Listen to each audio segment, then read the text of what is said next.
Welcome to HP Fanfiction.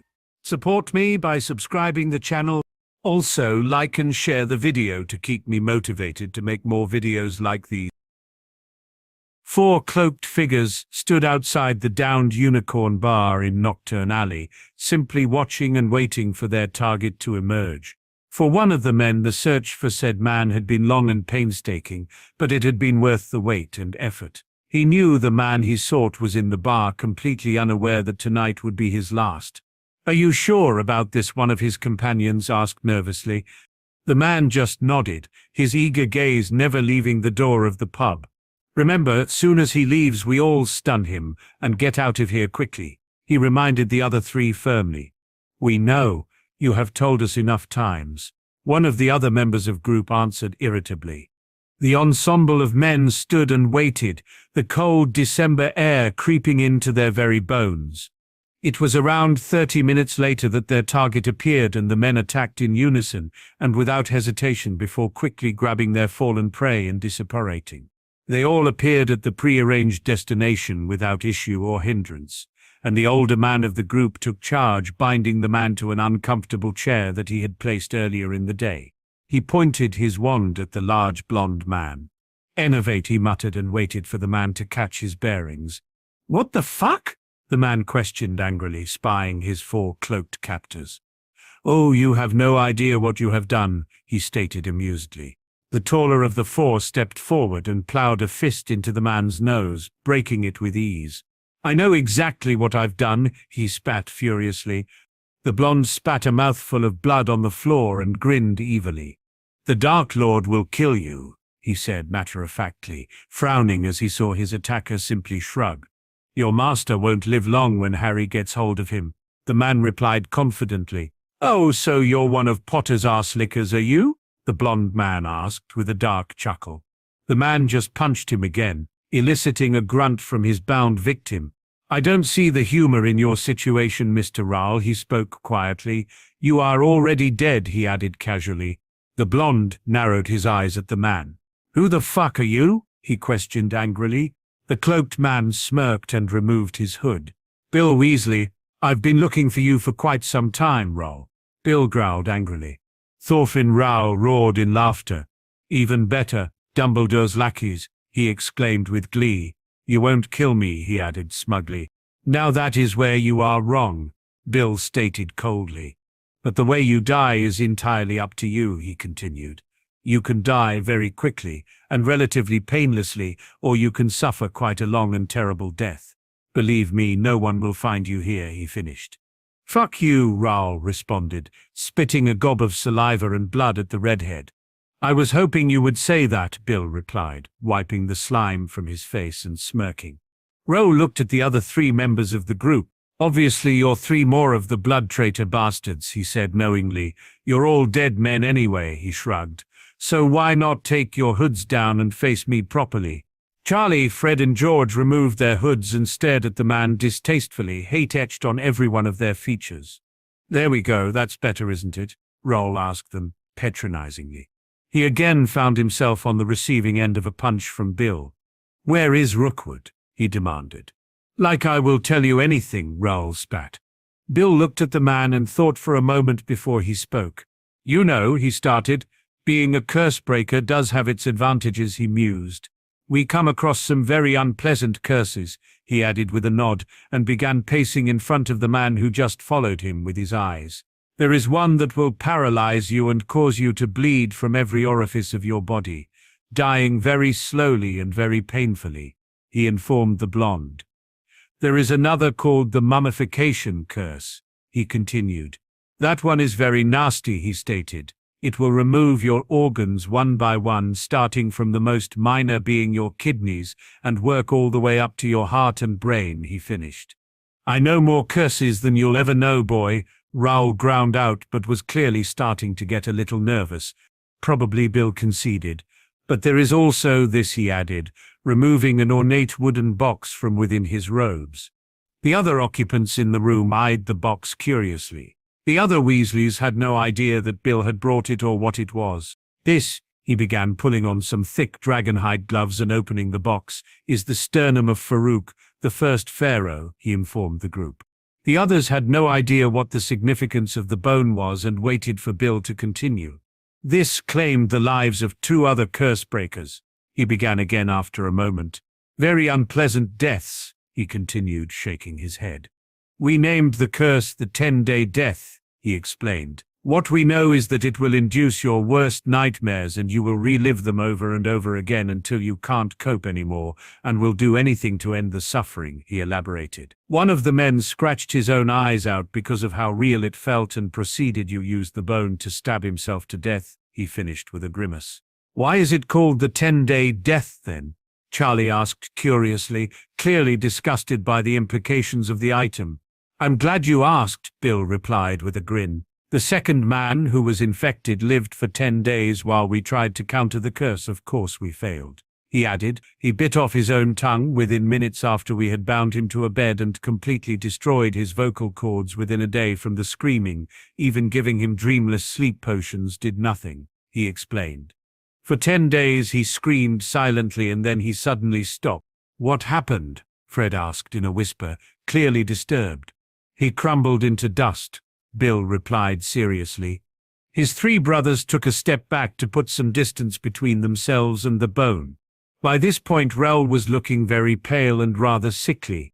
You wouldn't dare, he spoke nervously, his eyes not leaving the object the man clutched in his gloved hands. Oh, I will if you don't tell me what I want to know, Bill intoned, stepping forwards and holding the bone an inch away from the man's face. Where is Rookwood? He questioned with a dangerously low tone. I don't know, Raoul said pleadingly, paling further at the closeness of the cursed item. Don't lie to me, Bill hissed, edging the bone ever closer to the man's flesh.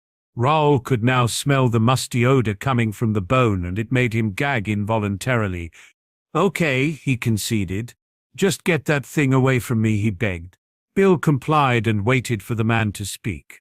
He rarely leaves his home. It's under the Fidelius, and the Dark Lord is the secret keeper, he began reluctantly.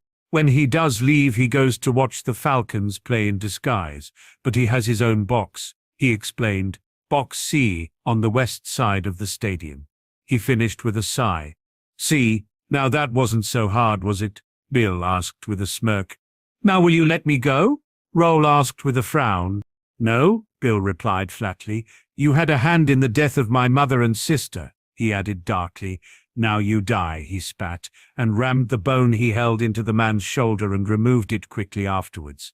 Raoul wore a look of shock that quickly cleared as his face took on one of complete fear. His pupils expanded to take up the entirety of the surface color of his eyes, and he began screaming hauntingly. He attempted to thrash around, but the bindings holding him in place prevented it. It did topple backwards, however, sending the man still bound and crashing to the floor. Shit, Charlie exclaimed. I didn't think it was real. The twins just looked on, feeling very nauseous.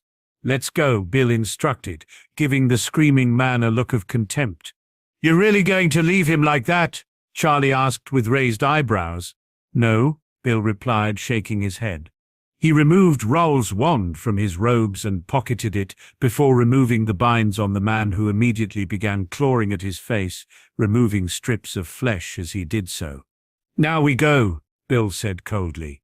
The other 3 just followed their older brother from the cabin they had used for this in utter shock and disbelief. None of the trio expected their usually jovial and caring brother to be capable of what they had just seen, but they did understand his motives. They watched as he locked the building down, adding a few unpleasant wards and silencing charms. Not that it matters if he's found, he said with a shrug. Bill himself was not proud of what he had done, but he would ensure that the men who had murdered his mother and baby sister would pay sufficiently for their crimes. Rookwood, he mumbled to himself before he and his brothers disapparated. Break. Percy Weasley left his flat early as he always did on his work days. He lived in a muggle building and hadn't managed to learn silent or quiet apparitions, so he would walk a few streets away to the local park where his noise would not disturb his neighbors at this early hour. He was content with how things were developing in his life. He had a good job working directly with the minister, and he and his family had started building bridges long thought burnt beyond repair. The death of his mother and sister had hit him hard and made him realize that his family was important to him, but he would not change his job to please them. Of that he was adamant. He needn't have. As it turned out, the man he worked for and respected beyond all others had quickly stopped denying the return of the Dark Lord and had acknowledged him as a threat, now giving him the same purpose as the Weasley family and making Percy's life much more bearable, as all the people he cared for and admired were now working for the same cause, defeating the Dark Lord.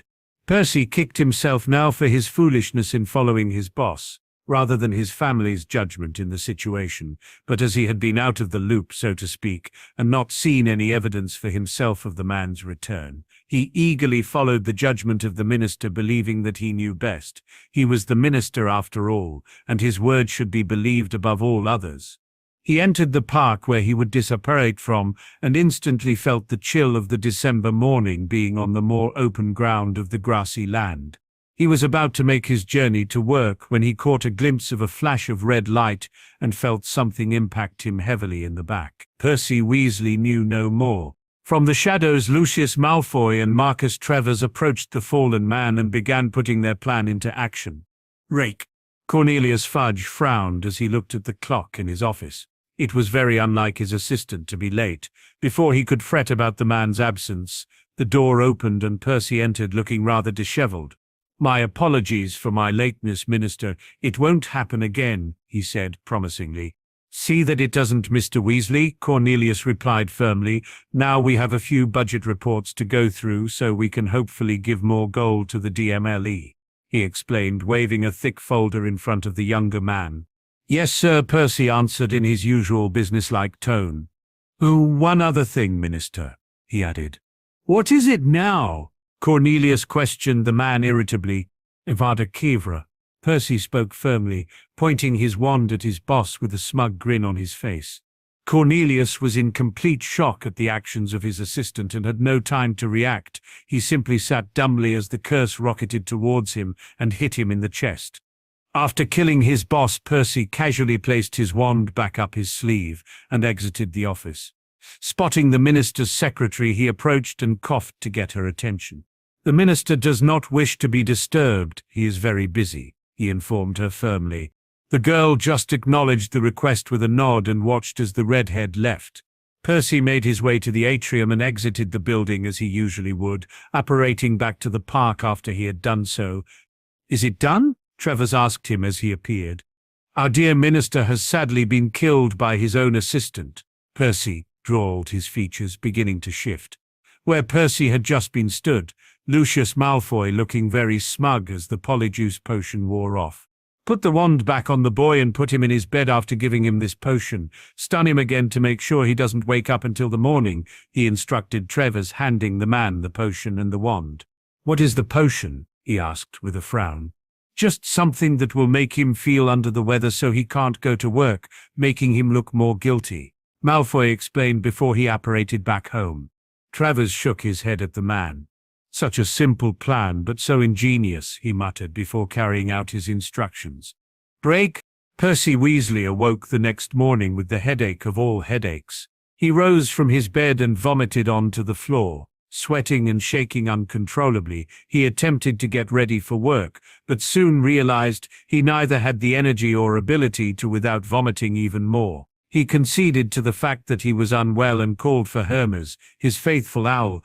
He penned a note to the minister informing him that he was too unwell to come into work and would hopefully be better in the morning. He sent the owl off and climbed back into bed, almost immediately falling asleep once again, having no recollection of the events of the previous day. Break. Harry Potter was sat at his desk, somewhere he had spent a lot of time over the past few months. He had completed his Newty theory work and had done equally well in them as he had in his Odellos, resulting in him being very pleased with his achievements. Although he had completed those with relative ease, the master's work he was now attempting was much more difficult and arduous, but he found it both enjoyable and satisfying. As promised, he had had daily contact with Daphne in some form, either through writing and using the mirror or visiting her on the rare Hogsmeade days. He missed the blonde much more than he had anticipated, and found that if he was not immersed in work or training, it was almost unbearable. He had spent a large amount of time with serious training at Potter Manor, but the marauder had so far not been able to bring himself to face the portrait of Charles and Doria, thus far citing guilt and shame as the reason. Try as he may, Harry could not get the older man to make the visit, much to his own sadness. He knew his grandparents would forgive Sirius for his rashness and foolishness, but his godfather would not be budged from his stubbornness. He had, however, agreed to visit the Potter Mausoleum on Halloween with his godson, and also the Black Crypt afterwards, to pay his respects that way. Harry found the visit as difficult as his first, and openly wept by the gravesides of his relatives and his older friend, leaving a tribute by each one. If anything, these experiences reinforced his desire to see the end of Riddle and his sycophant followers, and the training sessions the two men had completed after the visit were much more intense and brutal. It was the only time that Harry saw his godfather without a smile. The man was just as focused as he was, his steel-grey eyes reminding him very much of Arcturus. It was clear that Sirius was just as dedicated to the cause as Harry was, and the younger man had no doubt that he could both trust and rely on the man he spent so much time with.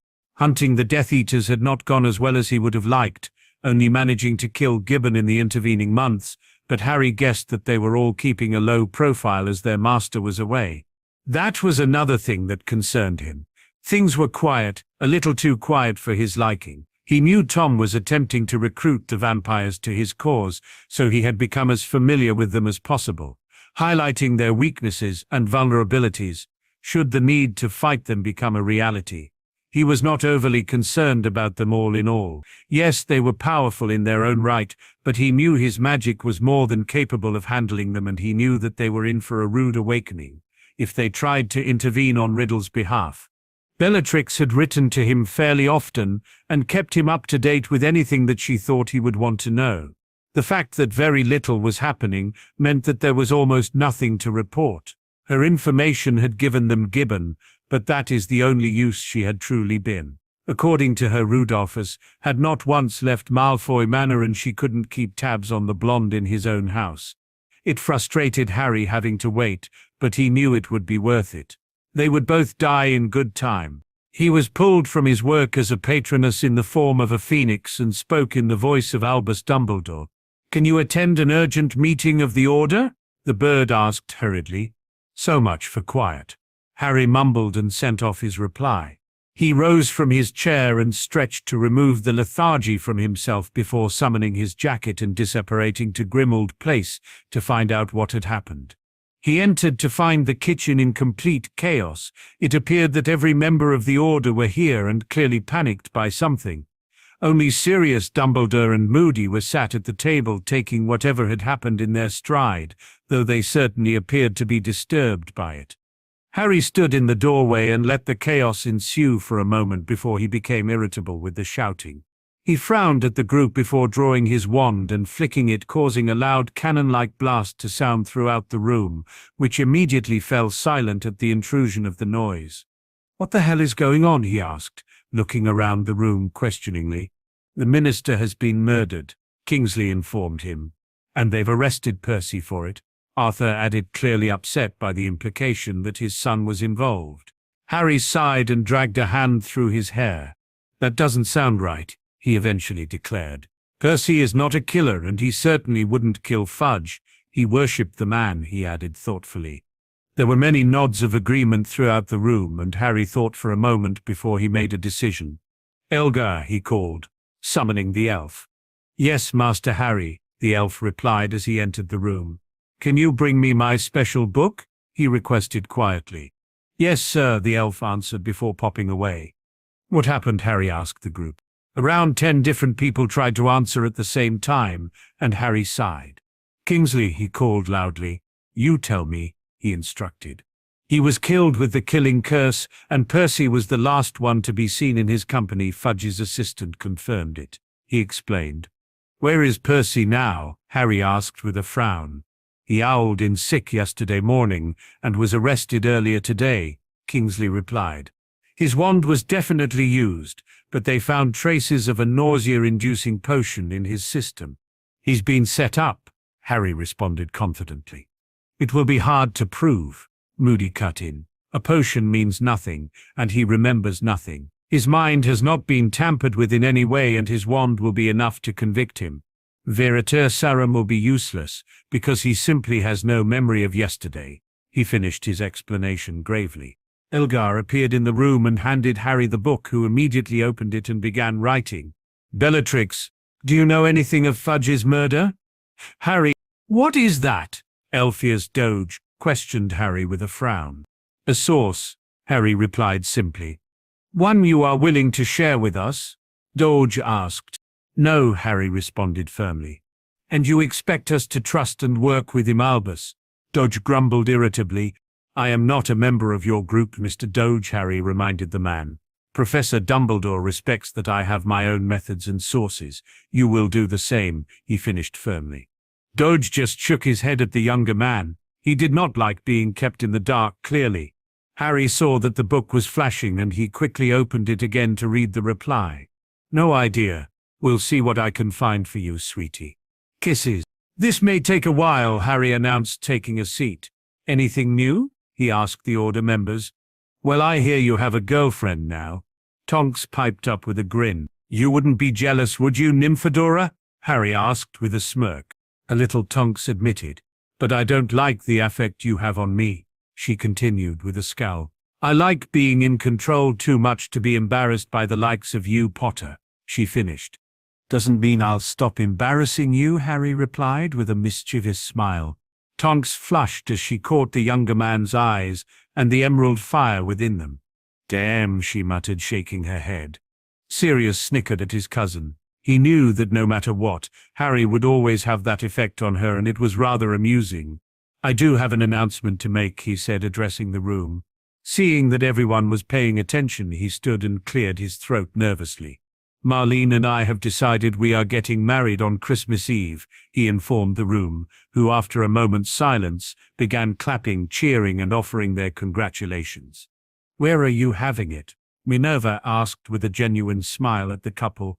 Sirius looked nervously towards Harry and took a deep breath.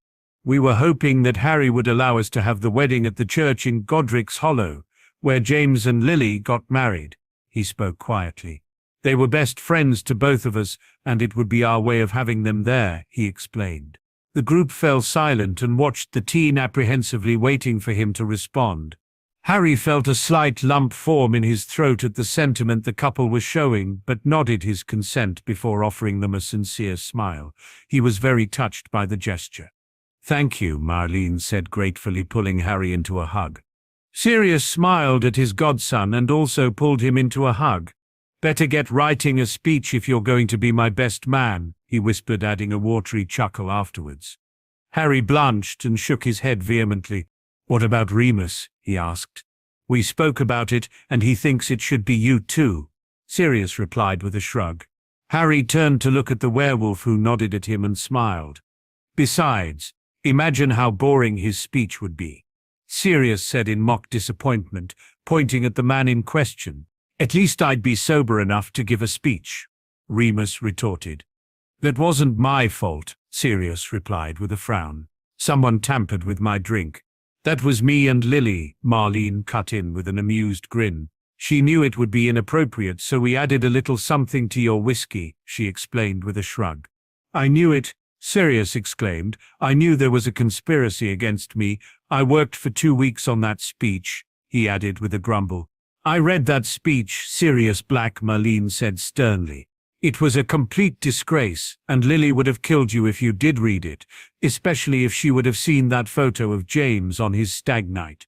She finished with a knowing glare. Sirius just grinned victoriously, and Remus grimaced in remembrance. What photo? Harry asked curiously.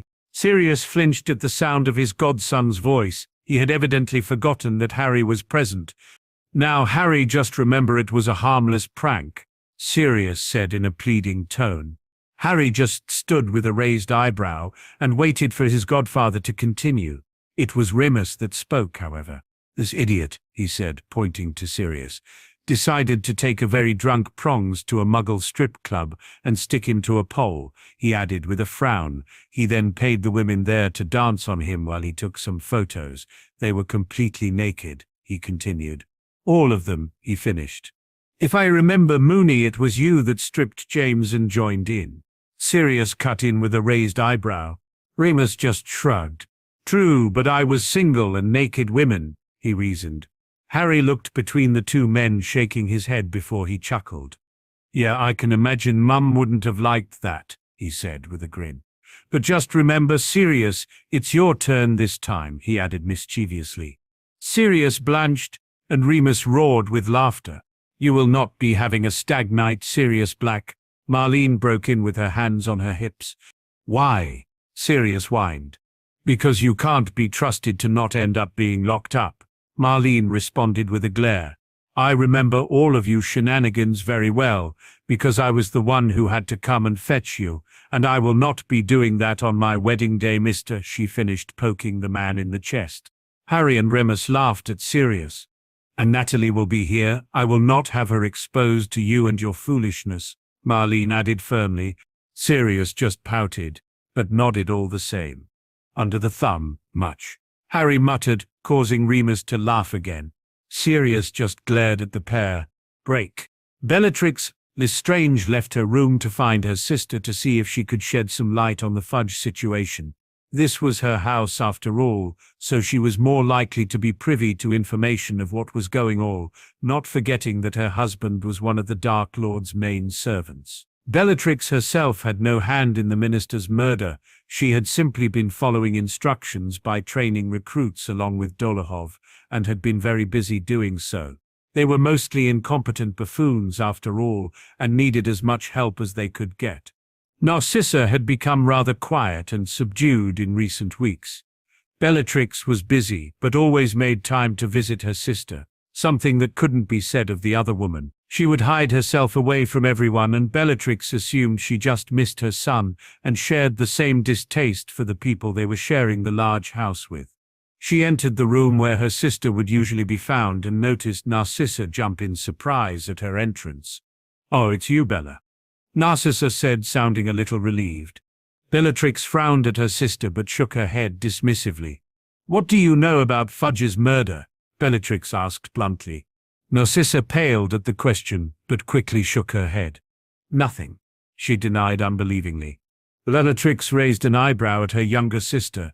"I know when you're lying to me, sissy," she said knowingly. "What is it?" she questioned further. Narcissa sighed and swallowed deeply.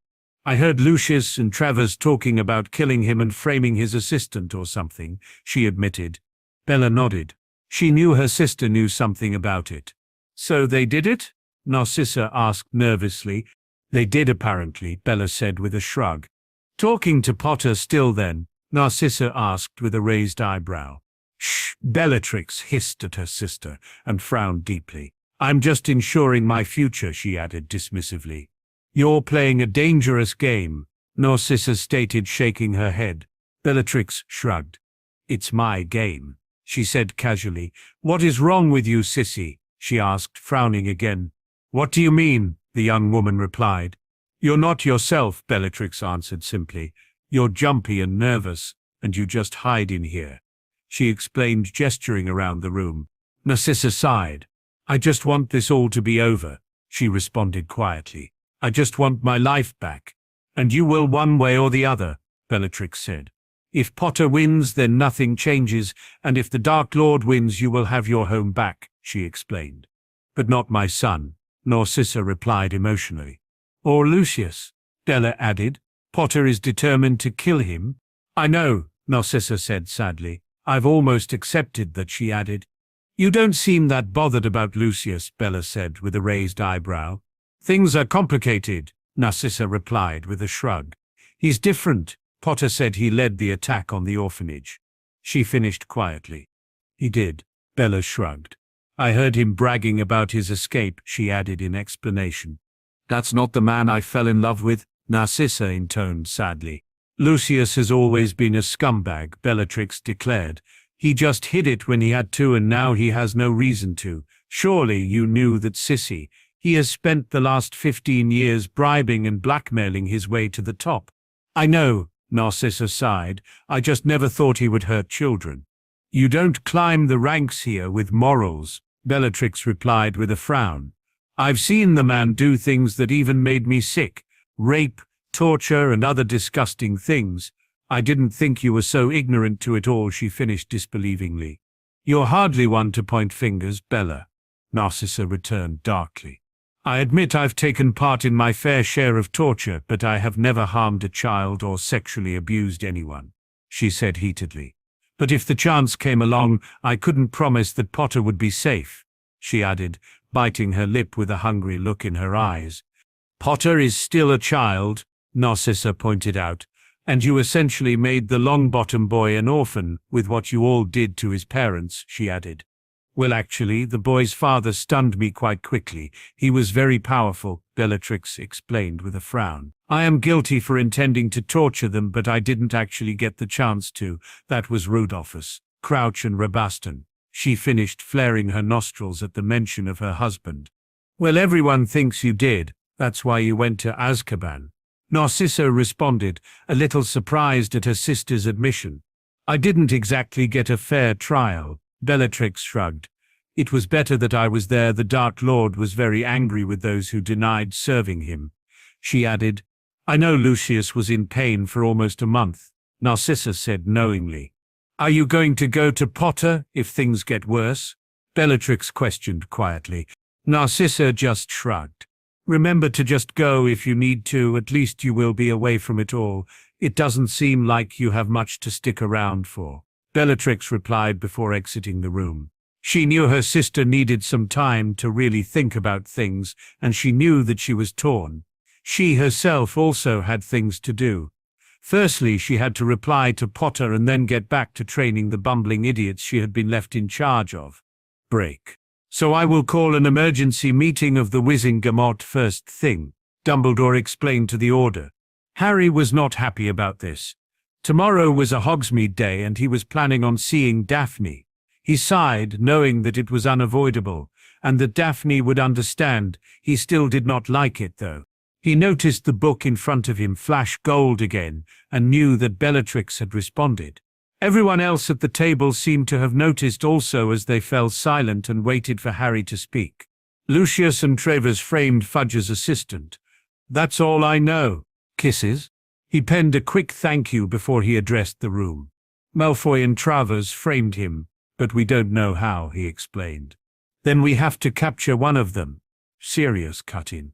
Percy will have to sit tight, he added apologetically to the assembled Weasleys, who nodded reluctantly, but accepted the news. Malfoy dies as soon as possible, Harry said darkly. You can have Travers, he added. Prison is too good for Malfoy, he finished. Then we best get working on catching Travers, Sirius said. It won't be hard, Harry mused aloud. He's on the Wizengamot, and no doubt they want to have someone elected who is sympathetic to them. They will need every vote they can get, he finished. We can't let that happen, Elphias Doge said urgently. Then we need to back someone we can trust. Remus cut in. But who? Minerva asked with a frown. That is something for you to decide, Harry said, rising from his seat. Politics is not my thing, so I will just vote for who I think will be the better choice, he explained. Now I have told Daphne I won't be seeing her tomorrow, he finished, shaking his head. Sirius flicked his wand, causing the sound of a whip cracking to sound throughout the room, causing a few to chuckle. You're marrying her, Harry said, simply pointing to Marlene, who waved at her, intended with an innocent smile. Most in the room laughed at the marauder, who was quickly cowed. Can I have a word before you go, Harry?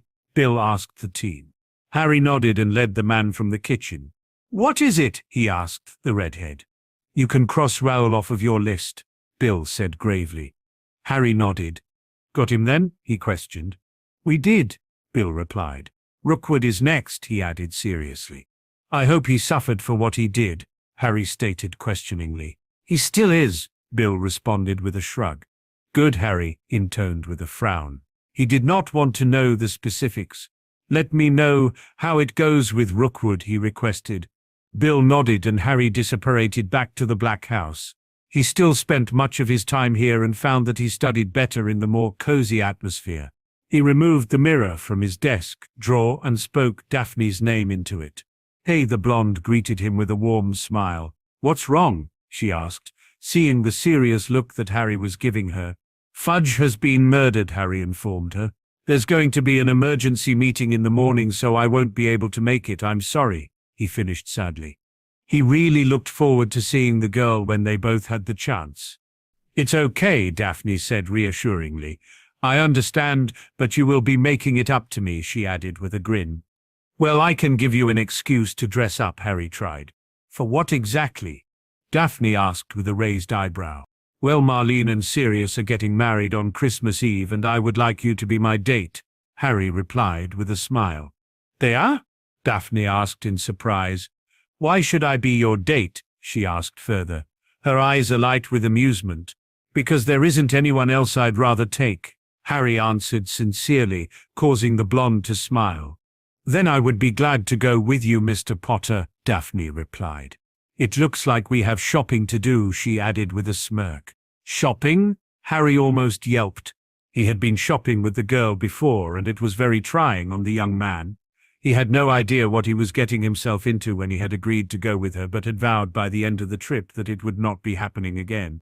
Of course, we need to get you a suit, and I will need to get myself a new dress that will match, Daphne explained knowingly.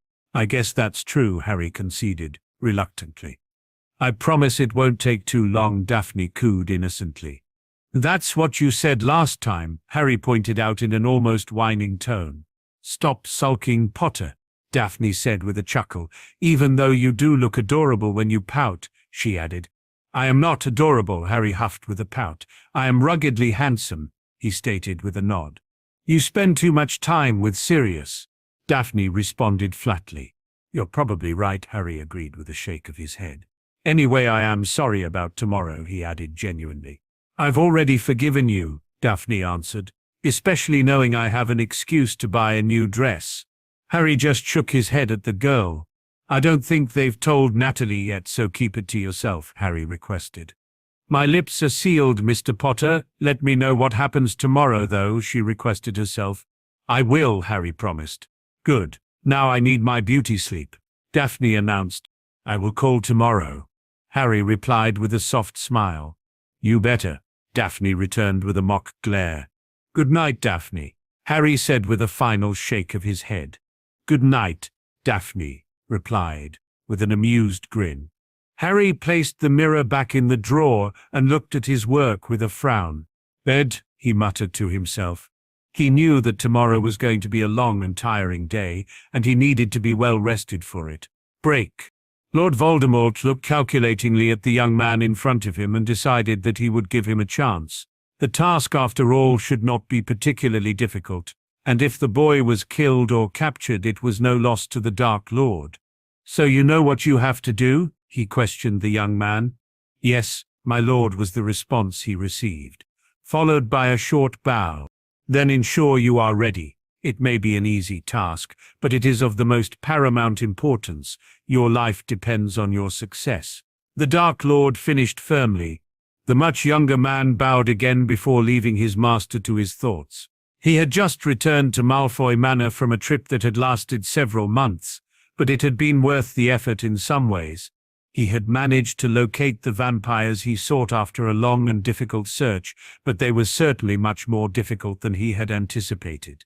They were rigid and unwavering in their negotiations, but the Dark Lord had managed to secure their allegiance in some way, though he did not trust them entirely. What struck Voldemort as odd was the fact that there had been no mention whatsoever of Harry Potter, and he did not know if he should be grateful for that. It was clear that the vampires had not heard about the boy's exploits, thus demonstrating further the isolation they had chosen to live in.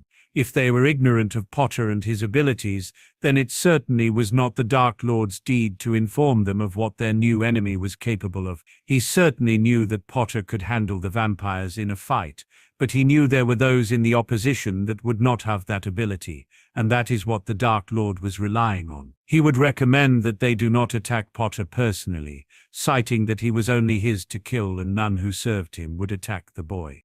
Along with the vampires, he had managed to round up around another 100 or so followers on his travels.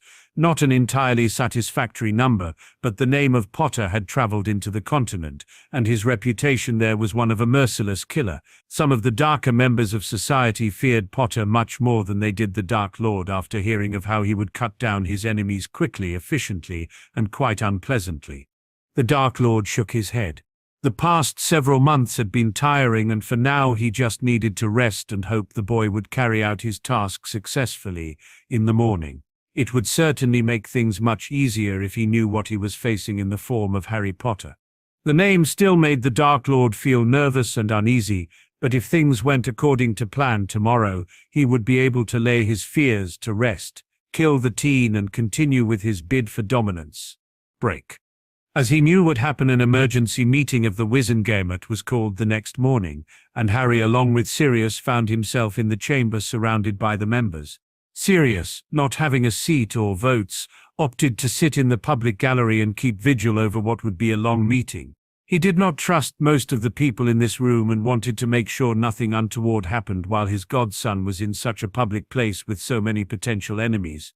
The sound of a gavel being rapped on a wooden desk could be heard, and the room fell silent as Dumbledore addressed them. "Ladies and gentlemen of the Wizengamot, I am sure by now that you are aware of the unfortunate and suspicious death of Minister Fudge," he began sorrowfully. "It is our duty today to name a new minister, as the current climate in our community necessitates an immediate election, so I pass the floor to any who wish to nominate. You will give your nomination and your reasons behind it," he instructed, and waited for the nominations to begin. "I nominate Gaston Yaxley," Lucius Malfoy called out smugly. "He has always been an honorable man and is exactly what we need for Wizarding Britain to not only thrive, but improve immensely," he finished with a bow before taking his seat. Harry knew this was the Dark Lord's man and shook his head while glaring at Malfoy, who paled noticeably. "I nominate Albus Dumbledore." An older man stood and looked towards the chief warlock, who shook his head.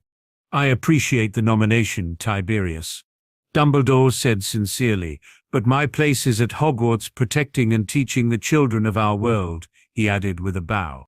"I nominate Amelia Bones," Augusta Longbottom announced. "She is the most logical choice, and her loyalty to the ministry cannot be doubted," she explained, glaring at Malfoy. Amelia looked surprised but accepted the nomination with a nod, while Malfoy looked mutinous.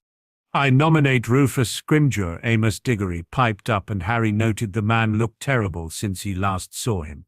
The loss of his son had clearly had a very deep effect on the man. "He is currently the head of the Aura Force, and it is unlikely that he could be murdered by a mere assistant," Diggory continued. There was some murmuring amongst a large amount of members of the ensemble at this observation. "And what happens to our Aura Force if either of those become minister?" Robert Davis asked seriously. There was more murmuring amongst the crowd that was broken by the man Harry recognized as the person that had nominated Dumbledore. "Then I nominate Harry Potter," he exclaimed loudly, causing a lot of loud talk to ensue. "There is no man we could trust more than him. We know where his loyalties lie," the man explained. Harry was shocked and a little flattered at the nomination, but stood nonetheless, causing the room to fall silent. "I am only 16 years old. I neither have the experience or desire to ever be minister," he said firmly. "I thank you for your nomination, but I refuse it," he said, much to the surprise to many who had expected him to jump at the chance. "Then I nominate Sirius Black," Tiberius tried again, causing a similar response from the crowd. Sirius stood from where he was sat, shaking his head. "My place is by my godson's side on the battlefield, not in a stuffy office surrounded by parchment," he explained. "But I do have a suggestion if either Madame Bones or Head Aura Scrimgeour is elected," he added. "It is not your place to make suggestion, Black. You have no seat here," Yaxley pointed out with a sneer. "But I do," Harry said heatedly, rising to his feet. "And I myself have a suggestion," he added. "Then let us hear it, Lord Potter. Or is it Lord Black today?" Jonathan Greengrass asked with a grin. "Either will do, Lord Greengrass."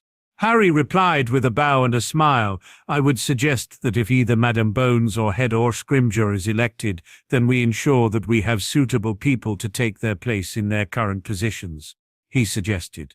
"Who can take the place of the head of the Aura department?" Jonathan asked with a frown. "Gawain Roberts is more than capable of the job," Scrimgeour spoke as he stood. "And what about the head of the DMLE?" Emma Diggory asked skeptically.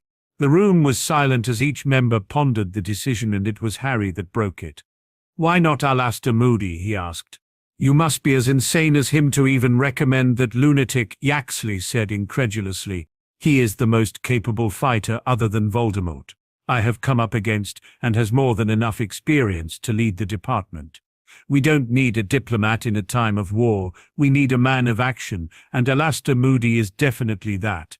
Harry spoke firmly. "He is completely off his rocker, the man is insane," Malfoy shouted, clearly not happy about Moody being in charge of the DMLE. "Well, maybe a little bit of insanity is what we need," Harry shrugged. "It would certainly make the Death Eaters think twice about attacking if our aura force was instructed to kill by the head of the department," he mused aloud. "You do of course want the threat against our nation to be stopped, don't you, Lord Malfoy?" he added questioningly. Malfoy just sat down and was silent, and Harry shot him a promising glare. "I think Lord Potter's idea has merit," Amelia Bones cut in. "I know that both myself and Rufus would happily sign the decree giving the auras that level of power when confronting the Dark Lord and his followers," she said knowingly. Rufus Scrimgeour nodded firmly at her declaration. The obvious Dark Lord sympathizers in the crowd looked very pale. This was certainly not going the way they had wanted or expected. "I vote that we continue this meeting tomorrow. We have much to think about." Yaxley addressed the room. "Seconded," Malfoy said urgently, followed by every person sat in the section. Harry took a mental note of all of those people. "Very well," Dumbledore sighed. "We can't hold a vote with a third of the council missing," he declared, shaking his head. "But the vote will take place tomorrow," he said firmly. "Or I will invoke Article 7 and we will vote in your absence," he added sternly to the men who were already preparing to leave. "Before we all adjourn, I do have an announcement of sorts." Dumbledore addressed the room loudly. There were a few grumbles heard from the crowd. Even Harry was feeling impatient by this point. "As we are all aware, one of our beaches was attacked by giants and dementors earlier this year," Dumbledore began. "And thanks to Lord Potter and Sirius Black, the damage and fatalities were minimal," he continued. "After receiving an influx of mail over the last several months, commending the two men Cornelius and I before his untimely death, had decided to award both Lord Potter and Mr. Black with an Order of Merlin second class for their assistance in a time that it was truly needed, and their continued service in keeping our community safe. So if the two men would care to join me to receive their awards," he finished with a smile. Both Harry and Sirius dumbly and shared a look of surprise. Neither had expected this at all. "It is my great pleasure to award both Lord Harry James Potter and Sirius Orion Black with the Order of Merlin second class," he announced as he handed both men their silver medal. "Usually there would be an awards ceremony, but in the current climate it is not safe to do so," Dumbledore explained. Most of the room applauded the two men, but Harry and Sirius could see several sneers from a reasonable number of people. "This meeting will reconvene tomorrow morning at 9 a.m., Dumbledore announced dismissively, and Malfoy and several other members rushed from the room as quickly as possible. "We will have to wait until tomorrow before we get Travers Sirius," whispered to Harry, who just nodded his understanding. It would look suspicious if the man was absent, and no doubt Malfoy would find a way to use it to his advantage, probably by having the vote postponed again. "Damn," Sirius muttered. "What?" Harry questioned. "Order of Merlin second class. It was only a year ago I was on the run," he explained, shaking his head. "How times change," Harry mused, knowing how much things could change in a little over a year. "Training?" Sirius asked. Harry nodded. "Better stay sharp," he replied, and the two men exited the ministry to spend some time on one of the most important factors in their lives. "Break!" The young man watched hidden from the crowds of students from behind the Hogshead bar, waiting for his target to emerge. He knew that she would be coming here as he had seen her do so every other Hogsmeade trip he had made as a student. He had successfully stunned and bound a third-year Ravenclaw student as he passed him alone, stole his robes and hidden him from view. He drank the polyjuice potion after adding one of the boy's hairs that his master had given him, so it was no bother if he was seen carrying out his task. The Ravenclaw would be blamed. After a considerable amount of time had passed, he spotted his target approaching and smiled in anticipation. He knew that he would be rewarded by his master for this. As the woman passed him, he jumped from his place of hiding and threw the portkey on her, which immediately activated and sent the woman on her way with a look of shock and surprise clearly etched on her face. "Didn't see that coming, did you?" the boy intoned with a chuckle. "What the hell are you doing?" An angry voice cut in, pulling the boy from his victorious thoughts. The boy turned in shock towards the intrusion and smiled predatorily at the trio that had interrupted him. "Greengrass," the boy sneered. "I owe you this for what happened to me and my father because of your boyfriend." He spat as he drew his wand. Daphne was surprised to see the young Ravenclaw draw a wand on her and speak with such hatred in his voice. She clearly remembered what Harry had said to her all those months ago in this moment. "If you are ever threatened, do not hesitate to defend yourself," he had said firmly. "Attack first and ask questions later." She quickly drew her wand to see the young man looking at her with pure venom in his eyes. "Avada," he began, but Daphne simply flicked her wand and a pink ball of light rocketed towards the boy, hitting him in the groin and causing an explosion of blood and gore to erupt from the area. The boy screamed and fell to the floor in complete agony. "Daphne," Tracy said urgently. "What did you do?" she asked seriously. "I defended myself," Daphne replied quietly, clearly a little shocked by the effect of the spell. It was certainly different from seeing it on a real person than a training dummy. "Where did you learn that?" Astoria asked, just as shocked as the other girl. "Harry taught me," Daphne answered simply. The trio then approached the boy, who no longer looked like the third-year Ravenclaw he was only moments ago, and immediately recognized him. "Not?" Tracy asked disbelievingly. The boy just whimpered on the ground, bleeding profusely. "Why did you put a portkey on Trelawney?" Daphne asked, confused by the action. "The Dark Lord has need of her, and he will reward me for getting her for him," the boy gritted out. "What on earth is going on here?" A stern voice cut in as Professor McGonagall approached the group. "Not put a portkey on Trelawney and tried to kill Daphne," Tracy explained hurriedly. "Minerva pursed her lips and sent off a Petrinius to Madame Pomfrey before using a cauterization charm on the boy.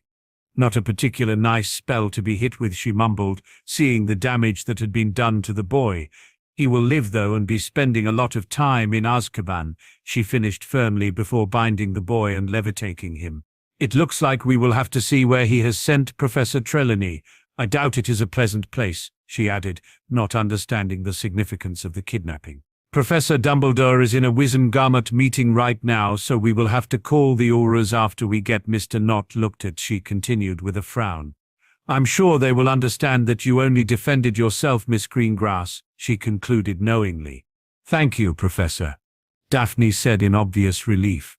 None of the group were aware of the significance of Trelawney being kidnapped, but Daphne promised that she would ask Harry about it later when he called her on the mirror. She had no idea how long the Wizengamot meeting would be, so she could only wait for him to contact her before she could inform him of what had happened. Break. It was several hours later that the Dark Lord stood over the now lifeless body of Sybil Trelawney, looking both confused and concerned. "The power I know not," he mumbled to himself. "There is no power I do not know of," he growled irritably. "My equal?" he questioned, beginning to pace in thought. "The boy is skilled. There is no doubt, but the damn thing doesn't say who will win," he shouted, banging his hand on the table in frustration. "It will have to be sooner rather than later," he whispered to himself in realization. "The longer I leave it, the more skilled the boy will become," he added frantically. "I still have Nagini," he continued, relaxing a little. "As long as I have her, then I cannot be killed. She must be guarded by someone I can trust implicitly," he decided. But he trusted no one that much. Only one of his followers had been unwavering and was intelligent enough to know what to do if given the instruction. It is a necessary risk, he decided reluctantly. He was pulled from his musings by the arrival of a nervous-looking Lucius. "My lord," the man intoned with a bow. "There is a bit of a situation," he informed his master with a swallow. "What is it, Lucius?" Voldemort asked him, clearly annoyed by the intrusion. "Fudge is dead," Malfoy replied. "I see no problem with that. He was becoming a hindrance." The Dark Lord responded with a frown. "Well, I and Travers killed him, and now they are voting to replace him, but it has taken an unexpected turn," he explained grimly. Voldemort just narrowed his eyes at the man, willing him to continue. "Bones and Scrimgeour have been nominated along with Yaxley for us," Lucius continued. "They would be strong candidates for the opposition," the Dark Lord conceded, reluctantly. "The real problem is Potter, my lord," Lucius returned gravely. "He is always the problem," Voldemort spat. "What has our hero done now, Lucius?" he asked dangerously. "He has suggested that Alastair Moody replaces Amelia Bones as head of the DMLE, and both Scrimgeour and Bones have agreed to sign a decree allowing the Auras to use lethal force against us," Lucius explained unhappily. The Dark Lord growled. He relied on the Auras using not lethal spells. If his followers were captured, they were easily released, but if they were killed, then discontent would find its way into the ranks, and that would not do. "Then ensure Yaxley is elected," Voldemort demanded. "My lord, we carry only around a third of the votes. The neutrals will not side with us," Lucius explained. "Your reputation has certainly fallen, Lucius," the Dark Lord mused aloud. "A year ago you could have rigged any election, and now you are nothing," he added with a shake of his head. "My apologies, my lord. I was not prepared for my son's foolishness or Fudge growing a spine," Lucius replied sincerely.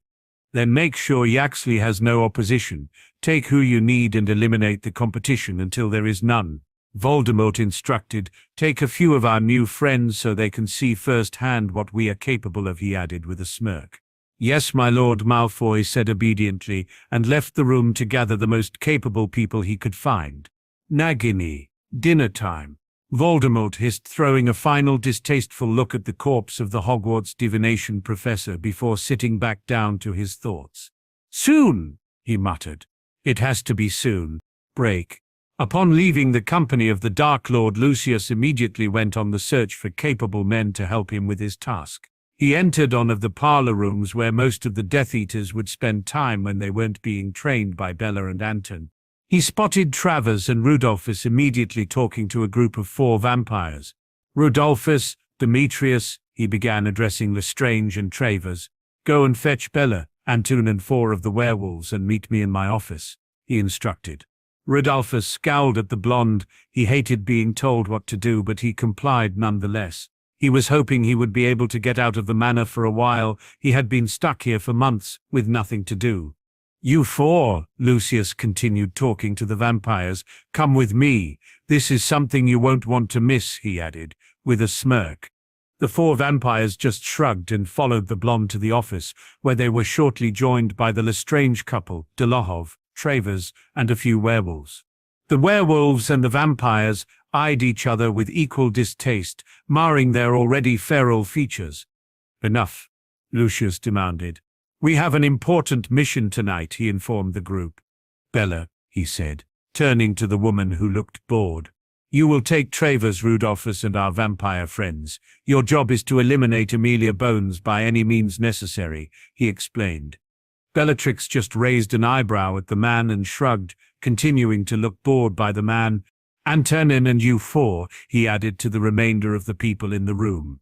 "We will be paying a visit to Rufus Scrimgeour for the same purpose," he clarified. "We should have no problems dealing with him," he added confidently. "We leave in 1 hour," he finished dismissively. Bellatrix left the room with a smirk. She finally had a chance to get rid of her idiot husband, as she had been waiting for years now. She extracted the book that Potter had given her and wrote a note to the boy, hoping he would show. Break. Harry and Sirius exited the training room after a few difficult hours of exercise and spell work. They entered the drawing room and each took a seat to rest their aching bodies for a moment. "Who do you think will win tomorrow?" Harry questioned his godfather conversationally. As long as Yaxley doesn't win, then it doesn't matter, Sirius answered with a shake of his head. Both Bones and Scrimgeour are loyal to the Ministry and both capable, he added with a shrug. Harry just nodded. He had very little interest in politics, but certainly did not want one of Riddle's men in power. He frowned as he caught a flash of gold in the corner of his eye and picked up the book that he used to communicate with Bellatrix. Sweetie, Bones and Scrimgeour will be attacked at 8 p.m. Rudolphus will be with me at Bones' home. Kisses?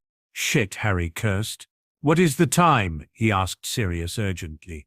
8:05, Sirius said with a frown. Why? He questioned. Bones and Scrimgeour are being attacked. Harry replied frantically. Do you know where either of them live? He added hurriedly. I know where Amelia lives, but not Scrimgeour. Sirius replied with wide eyes, immediately on the alert. Harry nodded. Let's go, he commanded. Sirius did not hesitate and immediately grabbed his godson by the shoulders, disapparating the duo. Break. The pair arrived outside the already destroyed gates of what Harry assumed was Bones Manor. Without a moment's pause, the two men began sprinting towards the house, where they could already hear the sounds of the expected confrontation taking place. Harry removed his wand and sent off a Patronus, kicking himself for not thinking of it straight away. Dumbledore may be able to help Scrimgeour, he explained to the older man, who simply nodded as they continued their run towards the house.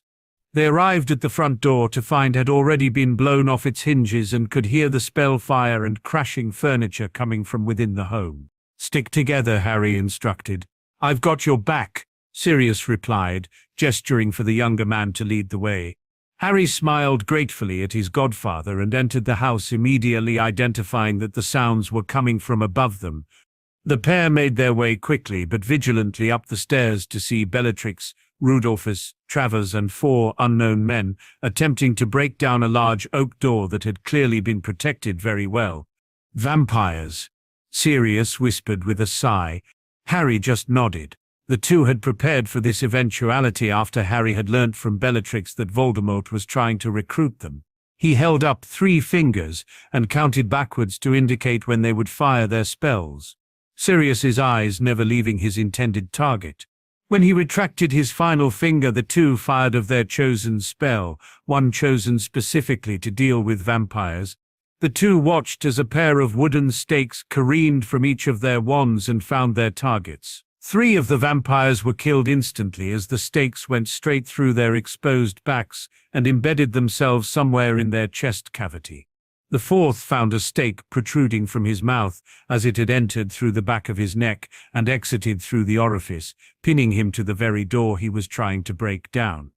The 3 Death Eaters were clearly surprised by the turn of events and looked towards where the attack had come from to spot a furious-looking Harry Potter and Sirius Black. It's Potter, Travers shouted unnecessarily. Black is mine. Rudolphus roared, already aiming his wand at the man who killed his brother. Sirius had already begun firing curses at the man with complete abandon, already putting the man on guard.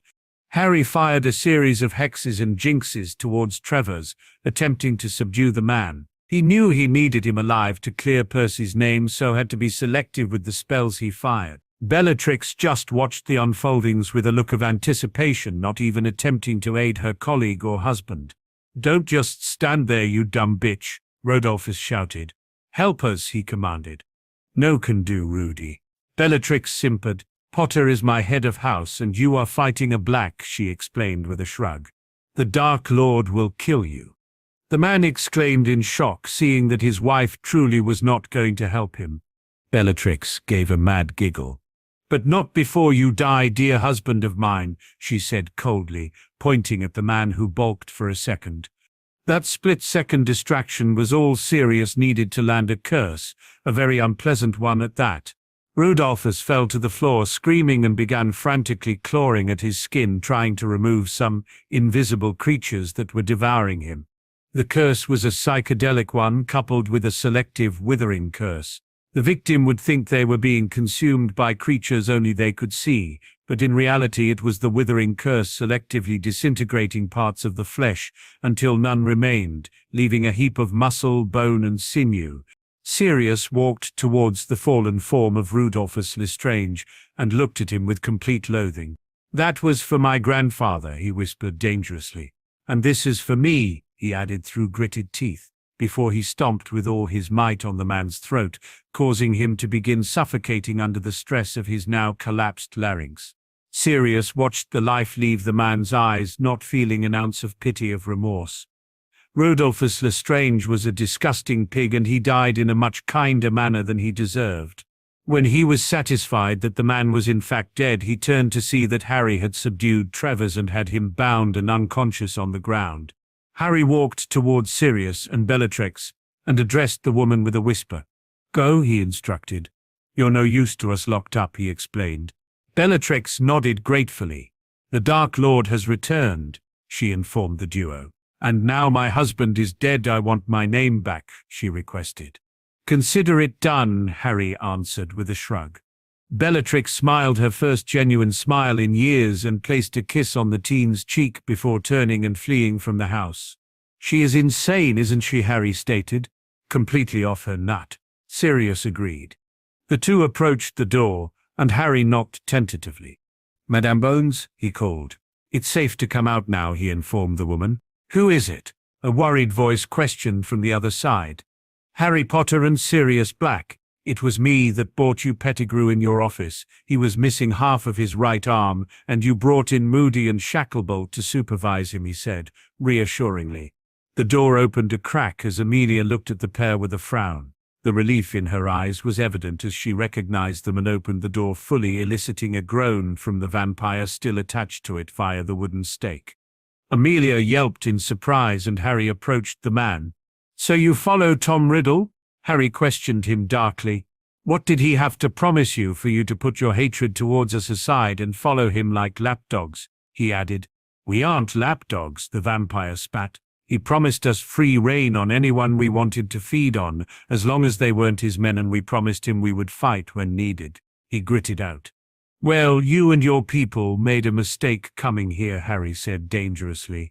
"There is nothing but suffering and death. You will be treated the same as the rest of his followers, and we," he said, gesturing between himself and his godfather, "kill without hesitation," he explained promisingly. The vampire swallowed nervously. They were told that it would be easy pickings here, with plenty to feed on and no danger to themselves. "Tonight is your lucky night, however," Harry continued. "You are going to take the bodies of your 3 brothers here, and you are going to leave Britain," he instructed. "That's not my choice," the vampire responded desperately. "Then tell whoever's choice it is, because next time there will be none of you walking away, and that is a promise," he hissed at the creature, who would definitely have paled if such a thing were possible. He nodded weakly, and Harry summoned the stake from the back of his neck and deftly caught it while glaring at the vampire, who after a moment of pulling himself together gathered the bodies of his fallen comrades and left as quickly as possible. "Thank you both," Amelia cut in gratefully. "That door wouldn't have held much longer. But how did you know the attack was happening?" she asked with a frown. "Ever the aura?" "I have my sources," Harry replied with a shrug. "You'll want to question Travers about the murder of Fudge and cross Rudolphus Lestrange off your wanted-to list," he explained, indicating the 2 men. Amelia wrinkled her nose in disgust at what remained of Lestrange, but nodded her agreement. "I'll fetch the auras then," she intoned. "You might want to send some to Scrimgeour too," Sirius piped up. "He was attacked, but we have no idea where he lives. So we came here, and Harry sent a message to Dumbledore to help him. I don't know if he made it there in time," he finished seriously. "I will take it from here then, but really thank you," she said again. "Though I am surprised you still remember where I live, Mr. Black," she added with a raised eyebrow. "It has been many years since you were last here." "Oh, you didn't," Harry exclaimed knowingly before placing his head in his hands and shaking it. "He did," Amelia replied with a smirk, "until my father caught him in my bed the next morning," she explained, clearly amused. "I couldn't sit down for a week." Sirius grumbled. "I wasn't allowed to leave the house for a month," Amelia retorted. "I don't want to hear this," Harry moaned, covering his ears with his hands desperately. The 2 older people laughed before Sirius clapped his godson on the shoulder. "Come on, Let's get you out of here and I will tell you about the time Remus walked in on your mum in the shower, he said with glee. Oh, it gets worse, Harry responded weakly. You know, I remember Moony crying, Sirius reminisced much to Harry's dismay. Amelia watched in amusement as the two men left and felt a stab of sympathy for the young Potter. Having Sirius Black as a godfather must be very embarrassing most of the time, she mused before she sent a message off to the Auras. It had been a strange night, but she was grateful that it hadn't ended in disaster for her, and now she was more resolved than before to do whatever is necessary to end the threat the Dark Lord held over the people of Britain. Break? Albus Dumbledore stood in the front garden of the home belonging to Rufus Scrimgeour, shaking his head, ruefully. He hadn't made it in time to save the man, as evident by the body that was lying by his feet in front of the now burning building. Today had been a very bad day for Albus. Not only had he not been able to save the next possible Minister of Magic, he had learnt that Sybil Trelawney had been kidnapped by the Dark Lord, who by now would be aware of what the prophecy was. He was quickly sent on his way by the Auras, who arrived after explaining what he knew had happened. The four men were clearly saddened by the death of their boss, who was a very respected man in the wizarding community. Albus disapparated away, feeling rather downtrodden after the events of the day. He knew that Harry wasn't particularly bothered about the prophecy itself, but he felt that he had let the young man down once again, and a sense of guilt set in on the old man. He knew he would be forgiven by Harry, but he was not sure if he could forgive himself any more for all the mistakes he had made in regards to him. He was of course saddened by the loss of his professor, but nowhere near as much so as the loss of Hagrid and Snape. He could at least have a conversation with them that did not lead to a death prediction of sorts, or a claim of some very strange superstitions being tested. He shook his head. He just hoped that tomorrow would be a better day. Break. Lucius, Antonin and the four werewolves returned to Malfoy Manor in triumph, having killed Scrimgeour without any resistance or difficulties. Lucius left the other men to inform the Dark Lord of their success. Entering the room with a smirk, he addressed the man, clearly delighted with how things had unfolded for his team. "My Lord Scrimgeour is dead," he told the man, the glee evident in his voice. "Well, Bones isn't." The Dark Lord spat angrily, causing Lucius to blanch. "How is that possible?" the blonde questioned frankly. "I sent Bella, Rudolphus, Demetrius and 4 vampires," he explained. "Bella was the only one to return. We can assume the others are dead," Voldemort retorted angrily. Potter and Black interfered. He added, banging his fist on the table in his anger. Lucius just stuttered incoherently at the revelation. "You underestimated the difficulty of your task, Lucius." Voldemort continued with a scowl, discreetly drawing his wand. "Crucio!" He spat furiously and watched with a sense of joy as the man screamed and writhed on the floor under his curse. It had been too long that his subordinates had been without punishment. "Now get out," he ordered after lifting the curse. Malfoy fled the company of the Dark Lord as quickly as possible under the effects of the curse. Lord Voldemort growled at the incompetence of his men. Break. Having escaped his godfather after the man regaled a few more embarrassing stories of his past, Harry returned to the Black House feeling very tired from the day's efforts. He immediately readied himself for bed and withdrew the mirror from his bedside table to share a conversation with a certain blonde, the highlight of his day. He called her name into the mirror and waited for her to answer, which she did in her usual haste to speak to the boy. "How's it going?" Harry asked her tiredly. "It could be better," Daphne replied, clearly just as tired as Harry. "What's happened?" Harry asked, immediately more alert. "Not kidnapped Trelawney from Hogsmeade and tried to kill me," she explained quietly. Harry growled in fury, his eyes glowing to reflect his anger. "Where is he?" he asked dangerously. "Already in Azkaban," Daphne responded. "I got him with your curse," she added, trying to placate the enraged boy. "Good," Harry replied venomously. "Why would he kidnap Trelawney?" he asked. Daphne shrugged at the question. "I have no idea," she returned. "The prophecy," Harry whispered in realization. "It must have been her that gave it," he declared. "What? That old fraud?" Daphne questioned disbelievingly. "I heard her give a real prediction once and it came true." Harry explained. She's a fraud mostly, but she has her moments. So now he will know what it says, Daphne said flatly, with a hint of nervousness. I don't care, Harry declared with a shrug. We both know how it will finish, he added knowingly. I know, Daphne whispered. Can we not talk about that, please? She asked desperately. I don't want to think about it. I'm sorry, Harry said genuinely. He sometimes forgot how sensitive the girl was about his possible death. We get to come home tomorrow, she informed the boy a little more brightly. Dumbledore thought it would be better to send us all home while the Auras are here, she explained. Harry smiled in excitement at the prospect of seeing the girl much sooner than he had anticipated. So I get to see you sooner? He asked hopefully. That depends, Daphne answered with a mischievous smile. On what? Harry almost whined petulantly. On how nice you are to me, she replied simply. I'm always nice to you, Harry pointed out exasperatedly. True, Daphne responded with a warm smile. So I guess I should see you as soon as possible, she concluded thoughtfully. My thoughts exactly, Harry said with a smile. But I have to go to another meeting tomorrow. We only got the nominations done, and then Malfoy had the meeting adjourned, he explained. On top of that, Bones and Scrimgeour were both attacked tonight because they were nominated. Obviously, Tom doesn't want them elected. Me and Sirius managed to get to Bones in time, but I have no idea about Scrimgeour.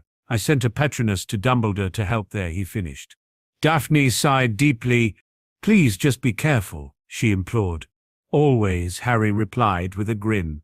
I will call you tomorrow as soon as we are done, he promised. You better, Mr. Potter, or I will be most upset with you, Daphne warned jokingly with a smirk of her own. After finishing his conversation with Daphne, Harry was asleep almost immediately, hoping that tomorrow would be much less stressful. He was certainly glad that Daphne was coming home early. He had missed her constantly and couldn't wait to spend some much-needed time with the girl, even if it did mean he had to shop for dresses and suits for the impending nuptials of his godfather and wife-to-be. Break. He awoke the next morning to find that the wet and unpleasant weather had given way to a thick blanket of snow overnight, which lay beautifully undisturbed around the property, giving the young man a truly festive feeling.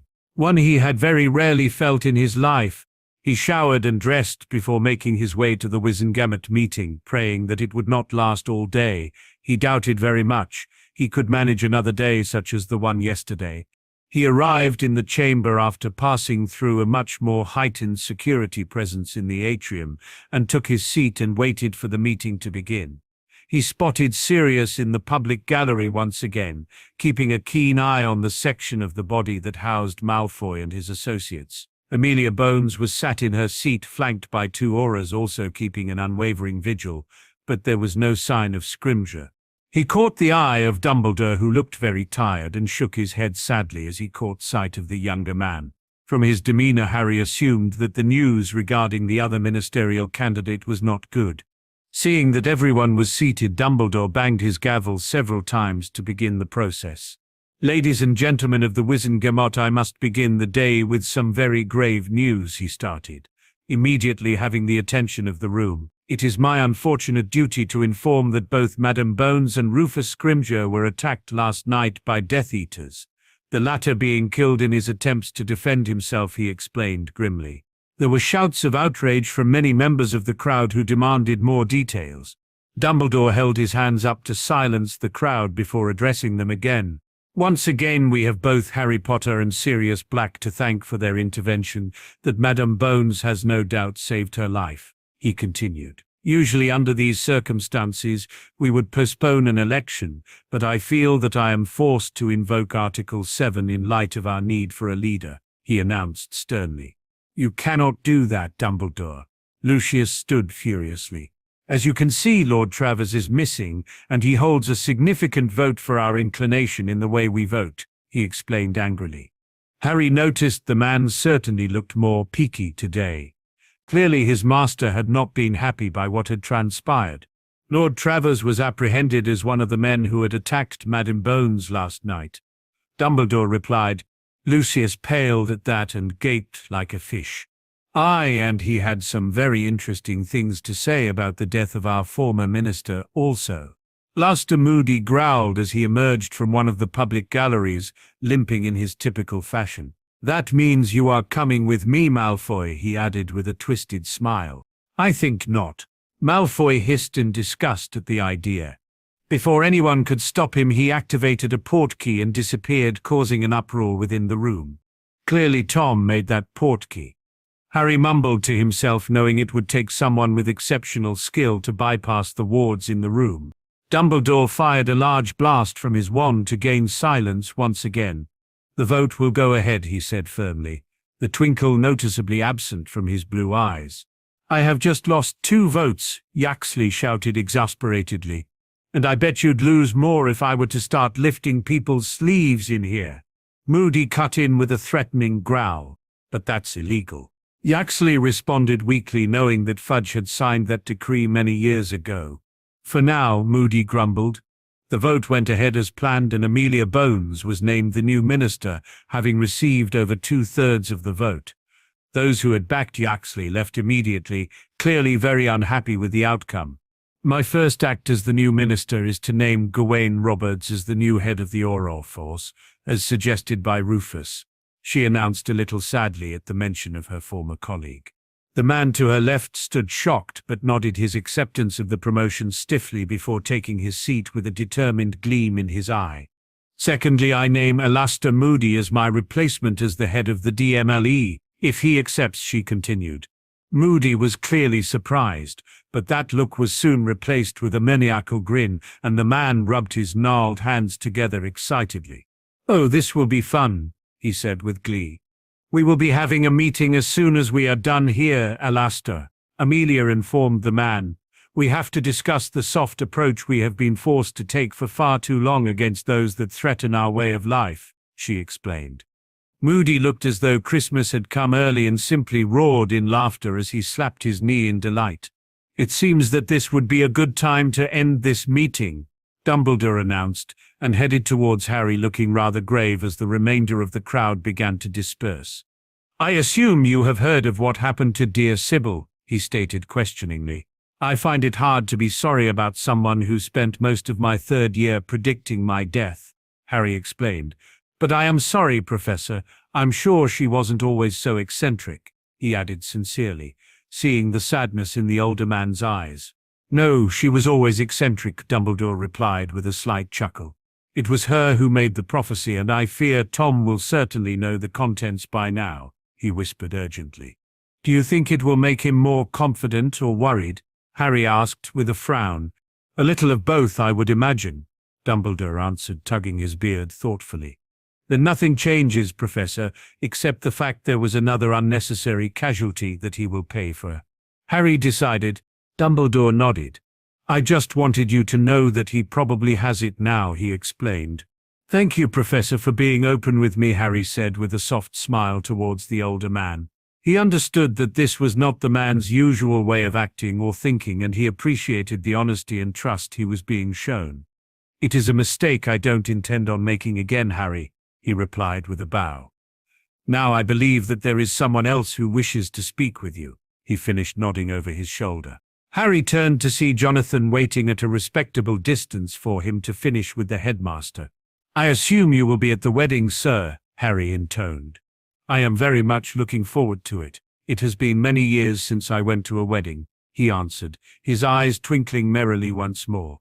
"I do hope there is a waltz," he mused to himself, causing Harry to laugh. "Then I will see you there, Professor," Harry said with a chuckle. "Until then, Harry," Dumbledore bowed before he left. Harry turned and made his way over to Jonathan, who greeted him with a smile. "I have been asked to invite you to dinner this evening," the man informed him with a smile. "I would like that," Harry replied genuinely. "I'm glad you said that," Jonathan said, relieved. "I'm sure I would have had a very annoyed daughter if you couldn't make it," he added knowingly. "I don't doubt that," Harry returned with amusement. 7 o'clock? Jonathan asked. "I'll be there," Harry promised, and gestured to Sirius to join him. "We have training to do," he said seriously, to which the marauder nodded. "See you tonight, Jonathan." Harry bade farewell to the man, who nodded with a smile. Break. It was a few hours later that had saw Sirius Black returning to Grimmauld Place. The moment he closed the front door, he was attacked by a small brown-haired blur that had latched itself around his waist. "Hello, Princess." Natalie greeted him, giving the man a tight squeeze. Sirius smiled happily before wrapping his arms around the girl. "Hello, Missy," he replied lovingly. "I didn't know you were coming home today. We got sent home early because the divination teacher went missing," the girl explained as she extracted herself from the man. "Are you hurt?" she asked, seeing him wince. "I was training with Harry," Sirius informed her. "And what curse did your loving godson hit you with today?" Marlene questioned him as she joined the pair in the hallway. "A stinging hex," Sirius sighed, rubbing his thigh. "A stinging hex?" Marlene questioned disbelievingly. "Feels like a damn bludger when he hits you with it," the man grumbled with a frown.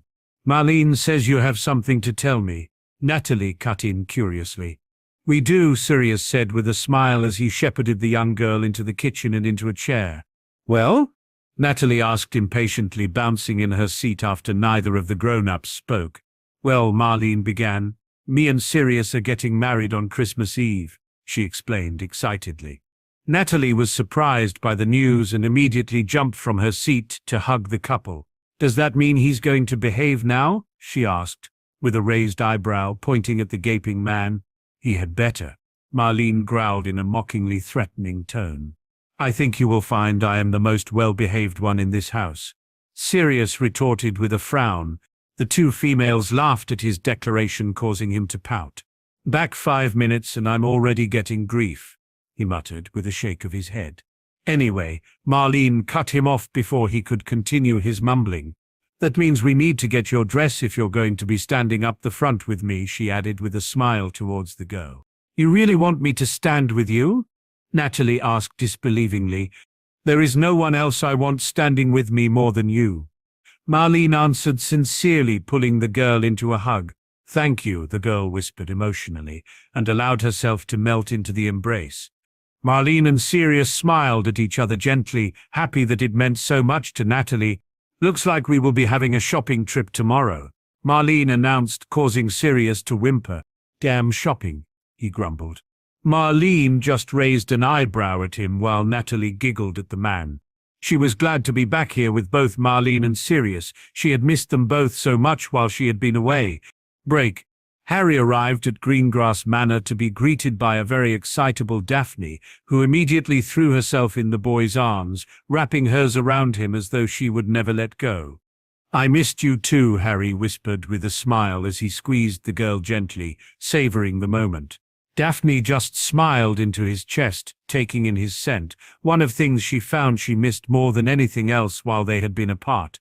The couple were interrupted by an amused cough and turned to see Ophelia looking at them with a gentle smile. "Are you going to let Harry in?" she questioned her daughter. "It is rather cold out here." Daphne frowned but took Harry by the hand and led him into the house and out of the snowy outdoors. Jonathan greeted him warmly. "I'm glad you could make it," he added sincerely.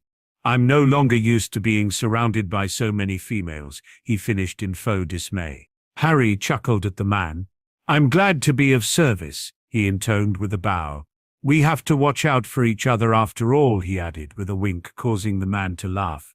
"That we do," he agreed. "But I'm sure they would think differently," he said, gesturing to the 3 glaring females in the room.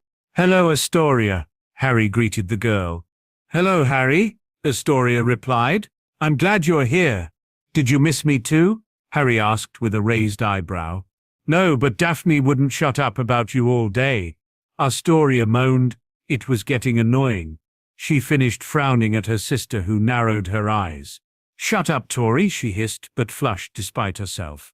"I'm sure I annoyed Sirius just as much," Harry admitted, "and may have overdone it with the stinging hex I hit him with," he added sheepishly. Jonathan laughed at that and led the group through to the dining room where the food was already waiting for them. They shared some small talk over the meal in which they discussed school and the work Harry was doing. It wasn't until after they had finished eating that Jonathan asked Harry about the outcome of the election. "So, Harry, how do you think Amelia will do as minister?" he questioned.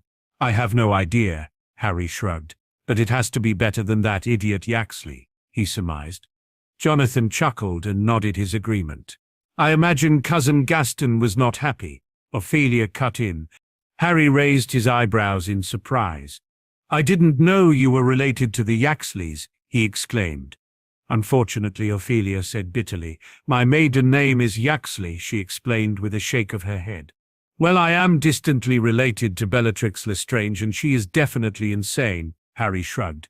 We can't choose our relatives, he mused aloud. True, Ophelia agreed. It would have been interesting if you would have accepted the nomination, though. Jonathan said thoughtfully. I have no doubt you would have won. You would have gotten my vote, he finished honestly. You were nominated, Daphne asked disbelievingly. Yes, but he refused. Jonathan explained. I have no desire to be minister now or ever, Harry said with a grimace at the thought. What is it you do want to do? Ophelia asked. I have a few ideas, Harry answered cryptically. You'd make a hell of an aura, Jonathan exclaimed. Harry shook his head. I've spent my whole life fighting this Dark Lord, he explained. I definitely won't joining the auras, he finished firmly. Understandable, Jonathan mused. I guess you can choose anything, he added thoughtfully. With the qualifications you have and getting an Order of Merlin already. When did you get an Order of Merlin? Astoria asked before anyone else could speak. Yesterday, Harry shrugged. Me and Sirius for stopping the giants, he added in explanation. You didn't tell me. Daphne broke in with a frown. It slipped my mind, Harry answered truthfully. After everything that happened last night, I didn't really think about it. It was a rough day, Daphne intoned with a nod. Well, tomorrow will be better, she added excitedly. Why? Harry asked, trying to remember if there was something important he had forgotten. Shopping, Daphne reminded him. Harry groaned and Jonathan laughed at the teen. Poor lad, he muttered in amusement. I don't know what you find so amusing. Jonathan Greengrass, Ophelia chided him with a scowl. We also have shopping to do, she informed her husband, who paled. I received our wedding invitation by owl today. It was Harry's turn to laugh at the man. You have 2 dresses to buy, he told the man, gleefully indicating his wife and other daughter. I only have to endure one, he added, smugly. Endurance now, is it, Potter? Daphne asked with a glare. Harry swallowed deeply. It is both my honor and pleasure to escort you while you shop, he spoke with a flourish. Better, Daphne nodded with a smile. Harry breathed a sigh of relief. I hate shopping, Jonathan grumbled. Harry laughed. There is a muggle thing called karma, Jonathan. You should look into it, he suggested with a grin. I know all about it, Jonathan replied with a frown. It looks like I'm experiencing it now, he muttered unhappily. They spoke for a little while longer before Harry took his leave to get some rest. Shopping was not his favorite thing to do, and he knew it would be much more unpleasant if he was tired while doing it. Break. Thankfully, the shopping trip went off without a hitch, and Daphne was very happy with the dress she had bought. The remaining days leading up to the wedding went in a similar fashion, with nothing untoward or dire happening, much to Harry's relief. He woke to a very frantic and nervous Sirius on Christmas Eve morning, having had the man spend the night with him. It took several calming draughts and threats of being cursed for the man to just be able to sit still, much to Harry's annoyance. Why are you so nervous? He asked his godfather. I don't know, Sirius replied, clearly frustrated by his own apprehension. Believe me, everything will be fine. Just breathe and remember why you're doing this. Harry instructed the man, placing a caring hand on his shoulder. Sirius swallowed and nodded weakly, but a look of determination came over him. Thank you, he said sincerely, pulling his godson into a hug. Now go and get dressed, Harry demanded. We have to leave in an hour, he added firmly. Sirius yelped and left the room quickly to get ready, leaving Harry behind, shaking his head.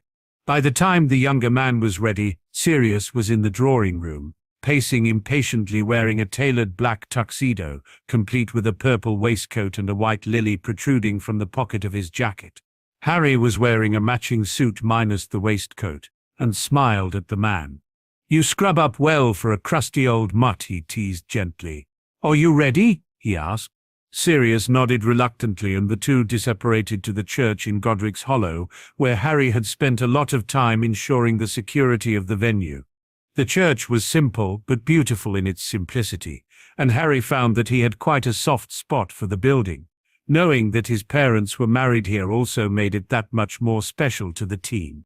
After confirming that everything was ready, the two men waited at the front doors of the building to greet those that would be attending. Dumbledore was the first to arrive, wearing robes of purple decorated with silver stars and moons, with his familiar perched dutifully on his shoulder. Much to the man's delight, he had been asked to perform the ceremony by the couple and had readily agreed to do so. The Tonks family arrived next, with Natalie being escorted by Tonks herself, who was wearing a matching red dress to the younger girls, though the older of the duo looked rather uncomfortable in hers. "Not a word," she growled at Harry as she passed. "You," Harry said, addressing the young girl, "look beautiful," he declared, pulling her into a hug. "Thank you," Natalie responded shyly. "You look nice in your suit," she returned truthfully. "I look better without it," he said with a grin, looking at Tonks. "Damn it," the metamorph growled as she blushed. "I hope you are not bothering this lady." A voice cut in and Harry turned to see Daphne in a similar red dress to the other two, causing the boy choked at how beautiful she looked. The dress was form-fitting and her hair had been styled elaborately into a high, loose bun, with a few wavy strands snaking their way down the girl's cheek. Her makeup was subtle except for the bright red lipstick she wore, that accentuated her already full lips. Tonks whooped in triumph at the dumb look Harry wore. "It's about time someone did that to you," she exclaimed happily. "You must be Daphne," she added, offering the girl her hand, who took it with a smile. "You must be Tonks," Daphne replied. "If he gives you any trouble, tell me and I will deal with him," she promised, glaring at the boy who was still staring dumbly. It took a slap on the back of the head from Sirius to snap him out of his stupor. "You look incredible," he said, simply pulling the girl into a hug and kissing her gently. "You don't look so bad yourself," Daphne responded breathily, looking at him with twinkling eyes that would make Dumbledore himself proud. With that, the Greengrasses entered the church while Daphne, Tonks and Natalie went to wait for Marlene in one of the side rooms that had been reserved for her. Harry and Sirius greeted the rest of the guests that consisted of the various members of the Order, almost ever Hogwarts professors and Amelia Bones, along with several members of the Wizengamot. Harry was happy to see Hermione there with Ron and the other Weasleys, including Percy, who had been released shortly after Travers had admitted his part in Fudge's murder. They shared a brief but appreciative conversation, and Harry promised that he would write more often to his friends, though Ron had definitely been quite cold towards him. When they were sure that all the guests had arrived, Harry and Sirius made their way to the altar to await the arrival of the bride and her maids. They didn't have to wait long, as almost as soon as they had taken their places, the bridal march started, and Marlene entered, followed by Tonks, Natalie and Daphne. Sirius just gaped at his bride-to-be, and it took Harry physically closing his mouth to shake him from his thoughts. Marlene stood in front of her man and gave him a watery smile, which he returned genuinely.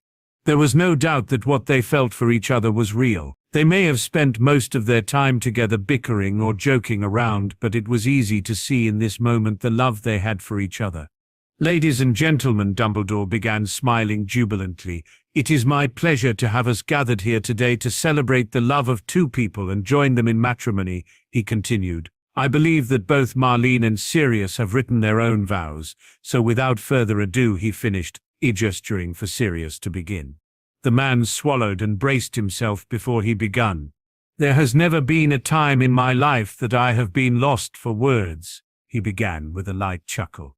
"But when you asked me to write my own vows for this day, I found myself lost for them," he continued seriously. "How can I put into words what I feel for you?" he asked. "The simple answer is that I can't," he said, with a shake of his head. "There are no words that can do it justice," he continued a little emotionally. "But I guess actions speak louder than words," he added. "All I can do is show you what you mean to me every single day for the rest of my life," he elaborated after another deep swallow. "We have had one hell of a journey and I never want it to end. I love you with everything that I have, Marlene McKinnon, and that is something that will never change. I don't know what will happen in the future, but I want you to be the thing that it surrounds until my final breath," he finished genuinely. Marlene was openly crying at the man's declaration, as were many in the room. Harry himself swallowed a lump that had formed in his throat at the sentiment shown by his godfather, and saw that even Dumbledore's eyes were shining, and a tear was making its way down the man's cheek. "How am I supposed to top that?" Marlene asked weakly, eliciting a few chuckles around the room. "I had planned to say a lot, but it seems irrelevant now," she said with a smile. "All I can say is that I love you, Sirius Black. I always have and I always will, and I too will do everything I can to show you that every single day we have left," she vowed. "There is nothing I want more than to share my life with you and to wake up to you every morning and fall asleep in your arms every night," she intoned, honestly. "Just that would make me the happiest woman in the world," she concluded. "The rings, if you please," Dumbledore instructed to Harry, who handed them to the old man, who placed a ring on each of the bride and groom's fingers. "Please join hands," he requested, still smiling. The couple obliged and looked each other in the eye, both grinning. "As Chief Warlock of the Wizengamot, I hereby declare you man and wife, in the eyes of both love and magic," he announced, waving his wand in an intricate manner, causing both rings to flash gold, demonstrating the success of the spell. A loud cheer erupted from the crowd as the couple shared their first kiss as husband and wife. They parted a moment later, and Sirius grabbed Natalie, scooped her into his arms and hugged her tightly, being joined quickly by his wife. It was not long after that those in attendance found themselves in the Great Hall at Hogwarts, as suggested by Dumbledore as the reception venue, knowing that it would not be possible to have it at Grimmauld Place or Potter Manor without compromising the Fidelius charms placed there respectively. "You did well," Harry praised Sirius as they sat eating at the head table while the rest of the guests, not part of the wedding party, ate at various tables that had been put in place of the house tables. "I've never been so terrified in my life," Sirius admitted with a shake of his head. "I figured after seeing the state of you this morning," Harry replied with a laugh. "Laugh it up," Sirius grumbled. "It will be your turn one day," he added with a smirk. Harry just shrugged. "I'm sure I'll handle it better than you did," he responded with a smirk of his own. "Well, in the meantime, you have a speech to give, pup." Sirius returned, his eyes alight with amusement. "You're not really going to make me do it, are you?" the teen questioned desperately. "It's tradition," Sirius answered simply, causing Harry to sigh. "Best get it over with then," he mumbled and stood to his feet, tapping his goblet with a spoon. The occupants of the room turned to look at the young man expectantly.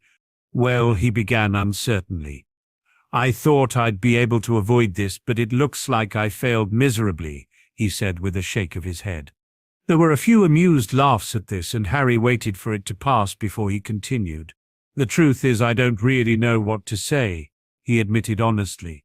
"I only heard about Merlin a little over a year ago when Sirius was drunk, but I saw something that night that I had only seen once before from him," he continued. "I saw a pain and emotion that he had only ever shown when he spoke about losing my parents, and I could see then how much Merlin meant to him, and for him to think that he had lost her all those years ago was still hurting him, and that is how I can be sure of how much he really does love her as much as he says," he explained. "And if that didn't do it, then this morning did," he went on with a frown. "He was a stuttering mess. I imagine it was how Remus was after he walked in on my mother in the shower," he added with a smirk. Sirius roared in laughter and began banging the table with his hand, and Remus looked horrified at what had just been revealed. "You told him," he said weakly to Sirius, who just nodded while he continued his laughter. "It's not what you think, Harry," Remus pleaded, to which Harry just grinned triumphantly at the man. "He already explained," Harry reassured the man, pointing at his godfather. Remus just shook his head and continued looking embarrassed. "Anyway," Harry broke in, "I just want to wish Marlene and Sirius all the happiness in the world, and I know that they will never take each other for granted. They already thought they had lost each other once before, and seeing how much love they have for each other gives us all hope that true love can survive any amount of time and distance apart. To Marlene and Sirius Black." He finished raising his glass. "To Marlene and Sirius Black," the room echoed. "And now it is time for the happy couple to share their first dance," Dumbledore announced, gesturing for the couple to make their way to the dance floor. The old man flicked his wand and the first notes of Baby I Love Your Way by Peter Frampton sounded through the room to the confusion of many not familiar with Muggle music. Marlene paused. You remembered, she said to her husband, who smiled and nodded. I couldn't forget our song, he replied, even though I haven't been able to listen to it since you left, he added sadly. I love you, Sirius Black, Marlene declared emotionally, allowing herself to be pulled into the man's arms and led around the floor for their first dance. They were soon joined by the others. I didn't know you could dance, Daphne said to Harry, clearly surprised. Neither did I, Harry responded, truthfully. I guess the training I do helps, he shrugged. Daphne smiled and melted into his arms and simply enjoyed being there. Harry shared a smile with a passing Dumbledore who was waltzing around the room with Professor McGonagall, who was also smiling in a rare show of emotion from the usually stern woman. He spotted Remus and Tonks dancing along with Andromeda and Ted. Even Amelia Bones was dancing comically with Professor Flitwick. He turned back to look at Marlene and Sirius and saw that they had included Natalie in their dance. He caught his godfather's eye and gave him a smile also, to which the man returned warmly. Are you still coming to ours tomorrow? Daphne asked. I am, Harry answered. I couldn't think of anywhere else I'd want to be, he added sincerely. Daphne smiled and melted back into his arms. Before anyone was ready, the night came to an end and the guests began to make their way home, leaving only the members of the Black family along with the Hogwarts staff. Are you sure you don't want us to have Natalie for the night? Andromeda asked. Marlene shook her head. It's Christmas. She should be with us, she explained with a smile, her arm placed lovingly around the girl's shoulder. If you're sure, Andromeda said questioningly. We are, Sirius cut in. It wouldn't be Christmas without her, he added, pulling both of the girls into a hug. Congratulations, Andromeda said happily to the couple. I am really happy for you. Thank you, and I. Sirius responded gratefully. We are going to get this one home, he announced, seeing the younger girl yawn. But I'm not tired, Natalie grumbled before yawning again. Of course you're not, Sirius agreed sarcastically. We need to get you to bed, if not Santa Claus won't come, he warned. I'm 12, Natalie replied simply, causing everyone to laugh except Sirius, who pouted. Why doesn't anyone believe in Santa anymore? He whined. I saw him when I was 6. I know he's real, he finished petulantly. That was your father in a red suit, you idiot, Andromeda broke in, laughing. You still believe in Santa? She asked disbelievingly. No, Sirius answered unconvincingly, scowling at his cousin. Come on, princess. Let's get you home before we ruin your belief in the Easter Bunny too, Marlene suggested, leading him and Natalie from the hall. You mean the Easter Bunny isn't real too? My whole life is a lie, he declared as he was escorted out by his wife. Harry and the Tonks family just laughed at the man. You don't think he actually believes in them, do you? Harry asked in amusement. He does, Andromeda answered, and he thinks your sister is insane, Harry mumbled. Anyway, I hope you have a nice Christmas, he said sincerely to the family. You should have already gotten my gifts, he added. Yes, that elf of yours is a strange one, isn't he? Ted frowned. What, Dobby? Harry questioned. He had sent the elf to deliver the various presents to people he would not be seeing on Christmas Day. That's the chap, Ted said with a shake of his head. Came in dressed as Santa and painted green, he explained. Said something about being a Grinchy. I had to stop him setting our tree on fire, he finished with a scowl. Harry laughed uncontrollably. I'm sorry, he apologized through his laughter.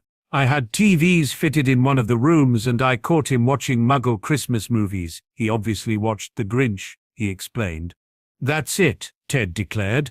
I watched that with my mother when I was young, he added. You need to watch that elf, he advised. We don't want him thinking he's Rambo now, do we? He finished. Harry flinched at the thought. I'll have a word, he promised.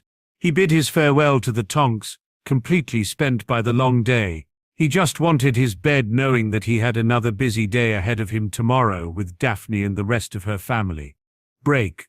Christmas time for Natalie had always been a rather depressing affair. Growing up in a severely underfunded orphanage meant that the children there received very few gifts, but that wasn't what made the holidays so bad.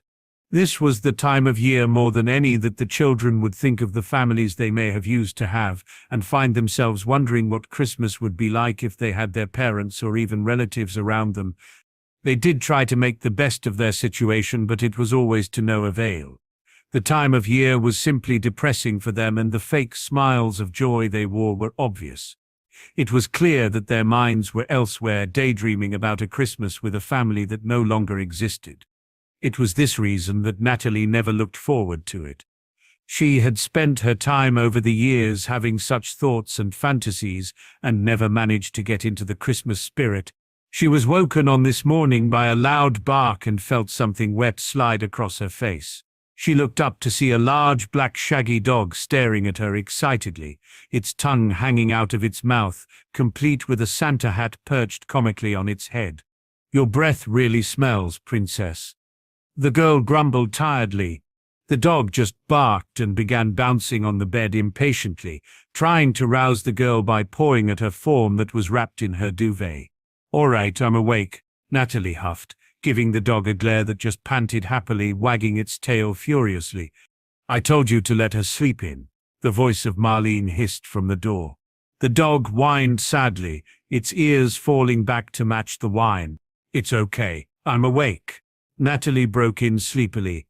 "Merry Christmas," Marlene said softly, entering the room and pulling the girl into a hug. "How on earth did you get that hat on, you idiot?" Marlene asked her husband with a shake of her head. "It was more difficult than I thought it would be," Sirius grumbled as he transformed back to his human self. "Merry Christmas, Natalie," he added to the girl as he hugged both of them. They remained this way for a moment before the impatient nature of the marauder emerged. "Presents," he shouted, startling both girls as he started to pull them from the room. "You are such a child, Sirius Black," Marlene chided him, but was smiling at his antics. "But presents," he replied petulantly, not relenting in his efforts to drag the pair into the living room. Natalie entered the living and was completely stopped in her tracks, dumbfounded by what she saw. The room had been elaborately decorated with lights, tinsels, and garlands. In the far corner was the largest Christmas tree she had ever seen, surrounded by pile upon pile of presents. She was pulled from her shock by the form of Sirius bounding across the room, being chased by Marlene, who was clearly trying to prevent him from diving into the pile of gifts. "You will wait your turn, mutt," she scolded as she grabbed the man by the ear and dragged him, pouting, back towards the young girl. "You're hurting me," he complained childishly. "I'll more than hurt you in a minute," Marlene warned. "Come, Natalie, are you ready for presents?" she asked, offering the girl her hand. Natalie took the woman's hand with her shaky one and allowed herself to be led to the enormous piles of presents. "These are yours," Sirius said, gesturing to 4 of the piles. "All of them?" the girl questioned weakly. "All of them," Sirius affirmed with a gentle smile. "Thank you," she whispered through her shock. "Can we dig in now?" Sirius asked his wife impatiently, who just sighed and shook her head. "Go on then," she permitted. Sirius whooped with glee and immediately tackled one of the large piles, spilling the packages everywhere. "Such a child," Marlene whispered with a smile as she watched her husband rolling amongst the gifts as though it were a pile of money. Natalie giggled at the man and began nervously opening her presents. Sirius finished opening his presents much sooner than Natalie and sat watching the young girl with a smile as she opened hers along with Marlene, who had not even bothered to begin opening hers. She instead opted to just watch the girl, happy to just see her smiling as she opened each gift. When she had finished opening her presents, Natalie just stood and hugged both of them tightly, obviously grateful for what she had received. "Thank you," she whispered emotionally. "We just wanted you to have a good Christmas," Sirius explained with a soft smile. "Just being here would have been enough," Natalie replied sincerely, causing the 2 adults to smile again. "Wait here a minute," she suddenly instructed and ran from the room, leaving a confused Sirius and Marlene in her wake. She returned a minute later holding 2 presents, giving one to each of them. "It's not much," she said sadly. "But I wanted to give you something," she added nervously. Sirius opened the gift, feeling his heart melt at what was inside. It was a photo of the trio from a day they had spent in Hyde Park together during the summer. They were just sat on the grass by the lake watching the boats, huddled together and sharing an intimate moment. "How did you get this?" Sirius asked with a slight choke. "I asked Professor Dumbledore and he helped me with a pensieve," Natalie explained quietly. "It's amazing," he whispered. Sirius gripped the photo tightly before he conjured a frame for the picture, put it inside and placed it in the center of the mantelpiece where he stood and simply stared at it with a watery smile. Marlene opened her box to see 3 penguin ornaments, 2 large and 1 small inside. "Did you make these?" she asked in awe at the beauty of the pieces. "Professor McGonagall helped me with the transfiguration. It should be permanent," Natalie replied shyly. "When I was at Muggle school we learnt about penguins, and we were told that they have one life partner, and you reminded me of that," she explained to the 2 who just pulled her into a grateful hug, not trusting themselves to speak. "Where did you get that jumper?" Marlene asked her husband, who was wearing the garment that depicted a scene from the movie The Snowman. "Dobby gave it to me," he said defensively. "He made me watch the move with him a few weeks ago and I liked it," he shrugged. "We can watch it today," Natalie exclaimed excitedly as she indicated the TV and pile of movies she had received. "How do you plan on getting that to work here?" Marlene questioned Sirius. "The same way we got them to work in Harry's house and how we got our song to play at Hogwarts last night," he replied cryptically. "It is just some charm work and basic runes," he explained. "So we can watch it?" Natalie asked. "We can," Sirius confirmed with a grin. "Creature," he called. "Yes, master," the elf intoned, after appearing with a crack, dressed as one of Santa's elves. "I love the outfit," Sirius praised, pleased to see the elf getting into the Christmas spirit. "Creature likes Christmas," the elf replied with a rare smile. "Could you please make breakfast while I set up the TV?" he asked. "Yes, Master Black," Creature complied with a bow.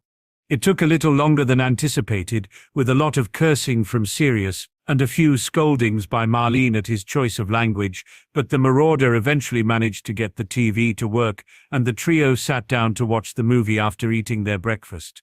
"Wow," Marlene said simply after the movie was finished.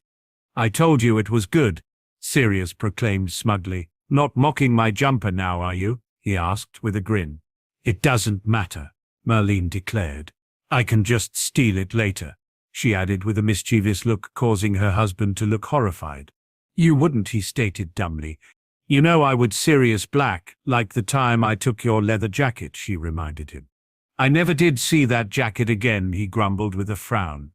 Natalie just watched the back and forth between the pair in amusement. "This is how Christmas should be," she thought to herself with a smile. "Lunch be ready now," Creature announced with a bow, now dressed as a reindeer. "Where are you getting these outfits from?" Sirius asked with a grin. "Dobby be sending them," Creature explained before popping away. "There really is something quite charming about that elf," Sirius muttered before the trio entered the kitchen to have lunch. Marlene and Sirius were both quiet throughout the meal, and Natalie spotted them sharing nervous looks occasionally. "What's wrong?" she asked them worriedly. The couple shared another before Sirius nodded and coughed. "We do have another present for you," he began nervously. "You don't have to accept it, but we wanted this to be really special for all of us," he explained, getting more and more nervous the more he spoke. He stopped speaking from fear of becoming a jabbering mess. Natalie looked at Marlene with confusion and saw that the woman was pale and looked equally scared as she did excited. "Here," Sirius said as he handed the girl a plain envelope with a shaking hand. Natalie didn't understand what could have them both feeling the way they were. This had been the best Christmas she had ever had, and there was nothing that could spoil that for her. She opened the envelope and removed the large stack of paper that was contained within. She only got as far as reading the first line on the first sheet before she broke down and sobbed uncontrollably. Sirius and Marlene immediately rushed to the girl's side in concern. "I'm sorry," Sirius said emotionally. "We didn't mean to upset you," he added pleadingly, sharing a look with his clearly horrified wife. "You really want me?" Natalie asked weakly through her tears. "More than anything else in the world," Marlene answered sincerely. "That's why we got married yesterday. They wouldn't let us adopt you if we weren't married, and we wanted it to be done for today," she explained. The girl just launched herself at the couple and clung to them, still sobbing. Sirius and Marlene shared a look of pure joy as they both hugged the girl to them tightly. "You got married just so you could adopt me?" Natalie asked sadly after a moment. "We were getting married anyway," Sirius pointed out. "But yes, we did move it forward so we could adopt you," he admitted. "It is the best wedding and Christmas present we could ever get," he finished genuinely. "You really mean it?" the girl asked. "You really want to adopt me?" she questioned the pair worriedly. "You are the most important person to us in the whole world," Sirius responded. "You are our little girl. We both realized that the day we had to send you back to Hogwarts, it took a lot of work and help, but we managed it, and we would do it again in a heartbeat," he explained firmly, his eyes shining with tears. "And that reminds me, this is from Harry," he explained, summoning a small box, one of the cupboards, and handing it to the girl. Natalie opened the box to find a gold charm bracelet with a few charms already attached. She saw a dog charm that looked like Sirius, one of a werewolf, and two crests that she didn't recognize. It was then that she saw there was a card in the box, and she removed it and began to read. To Natalie, "Welcome to the houses of Black and Potter. I couldn't be more proud and happy to add you to our families. Your ever-loving godfather, Harry." "I have a family," Natalie whispered, tears filling her eyes again while she clutched the bracelet. "You will always have a family," Sirius replied emotionally, tears streaming down his face at how much this all truly meant to the girl. He looked towards his wife, who was crying silently, just watching the young girl, who was now their daughter legally, taking everything in. "Why are you crying?" Natalie asked the woman in confusion. "I've never been so happy," Marlene responded simply, and choked on the emotion she was feeling. Natalie just hugged both of her parents and allowed herself to cry with them. The three remained this way for some time, just processing the very emotional 24 hours they had had. Break. Harry himself woke feeling a little downcast. He thought about the previous Christmas that he had spent with Arcturus, and received a stab of sadness at the realization that he would not get another day like that with the older man. He had his breakfast, ignoring the large pile of gifts that had been left for him in the drawing room by Elgar, and instead apparated to the cemetery in Godric's Hollow. There he spent around an hour in the Potter mausoleum, tending to the graves of his relatives, leaving them tributes and just talking to them. He even summoned Maisie, who had never been able to visit the site of where her former masters had been laid to rest, so she could have the chance to say goodbye properly. He simply comforted the elf as she cried, and soon found himself being squeezed in a tight hug by the grateful creature.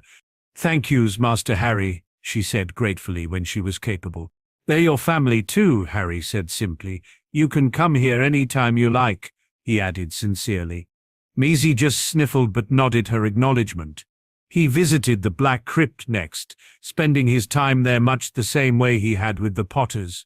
Here he called for Elgar also, so he could spend some time with the Blacks, which he was clearly grateful for.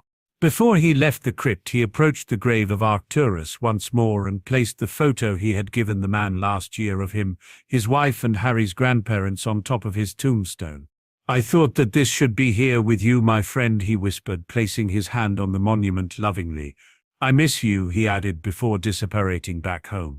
Here he visited with his grandparents' portrait and just spent a little time with what was left of his family, talking about mostly nonsensical things. He fed the Thestrals also, something he made sure he did a few times a week, and went for a short ride on Druella, another thing he did often, and alone.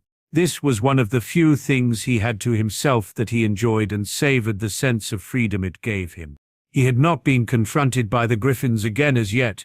He could see them always watching him from a distance, and he would sometimes give them a wave, eliciting an irritable screech from what he figured was the golden lead male. He had no doubt they did not like him, but they tolerated him and were definitely curious by him also. At times it seemed that they would approach but would stop as soon as they knew Harry was aware of their presence, and would retreat back to within their area of the trees. He apparated away to the drawing room in the Black House, to hear a strange chuckling coming seemingly from nowhere. He quickly drew his wand and was on immediate alert. "Whose be it?" a voice called, followed by another chuckle. "Dobby?"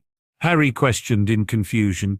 Master Harry, sir, Dobby could smells you getting off the elevator, sir, the voice said again, followed by yet another chuckle. Harry frowned at the familiarity of the sentence. He was sure he had heard it somewhere before.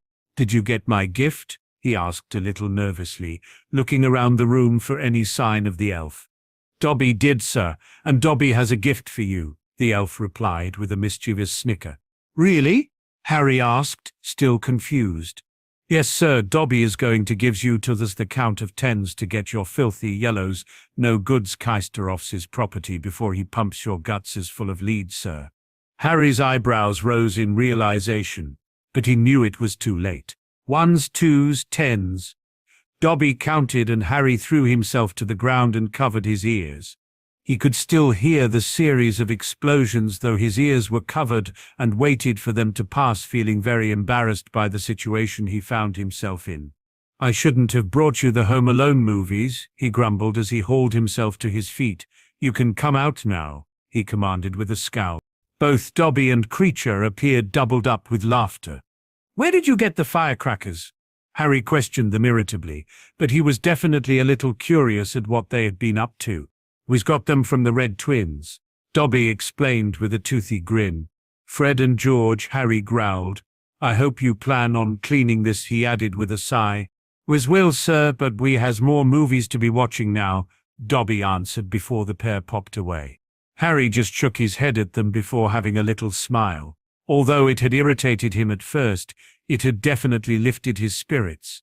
He opened his gifts and marveled at what he received, though there was nothing he truly needed, and the things he did want couldn't be given in a box.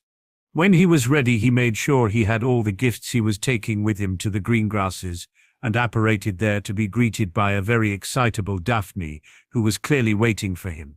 Merry Christmas, she said softly, placing a gentle kiss on his lips. Merry Christmas, he returned with a gentle smile. The couple entered one of the parlor rooms where the rest of the family was sat opening presents. Merry Christmas, Harry, Jonathan called as he entered the room, throwing a wrapped box towards the younger man who caught it. Merry Christmas, the teen replied, passing a box of his own to the man. The group sat down and opened their presents. Harry had gotten Jonathan some rare potions ingredients for his personal store, including some basilisk parts from the beast he had killed, some griffin claws and feathers that he had found around the grounds of his home, and some thestral tail hair that he knew was used in some obscure potions. Thank you, the man said gratefully. It's impossible to get anything basilisk-related and very difficult to get griffin parts, he explained. He had gotten Ophelia a set of gold earrings with a matching necklace inlaid with sapphires, which the woman clearly loved. Astoria had been given a bracelet made from platinum with rubies in them after he had learnt that red was her favorite color from her sister. He handed the present he had gotten Daphne to the girl and waited for her to open it with a smile, knowing that she would love what he had gotten her. She opened the box to see a very beautifully made golden statue of her and Harry's Patronoses, standing nose to nose, hers with her icy blue eyes made from sapphires and his made from emeralds. It's beautiful, she whispered in awe. There's this also, Harry said, handing her a smaller box. Inside was a necklace of the same design, and the girl smiled at it and stroked it lovingly with a finger before removing it and prompting Harry to put it on for her. They're goblin-made, Harry explained. They are unbreakable and have lots of charms on them, so they can't be stolen or damaged in any way. Thank you, Daphne uttered sincerely, hugging the young man tightly. Harry just smiled at seeing how happy the blonde was with the presents. Are you going to open yours now? Jonathan asked the younger man.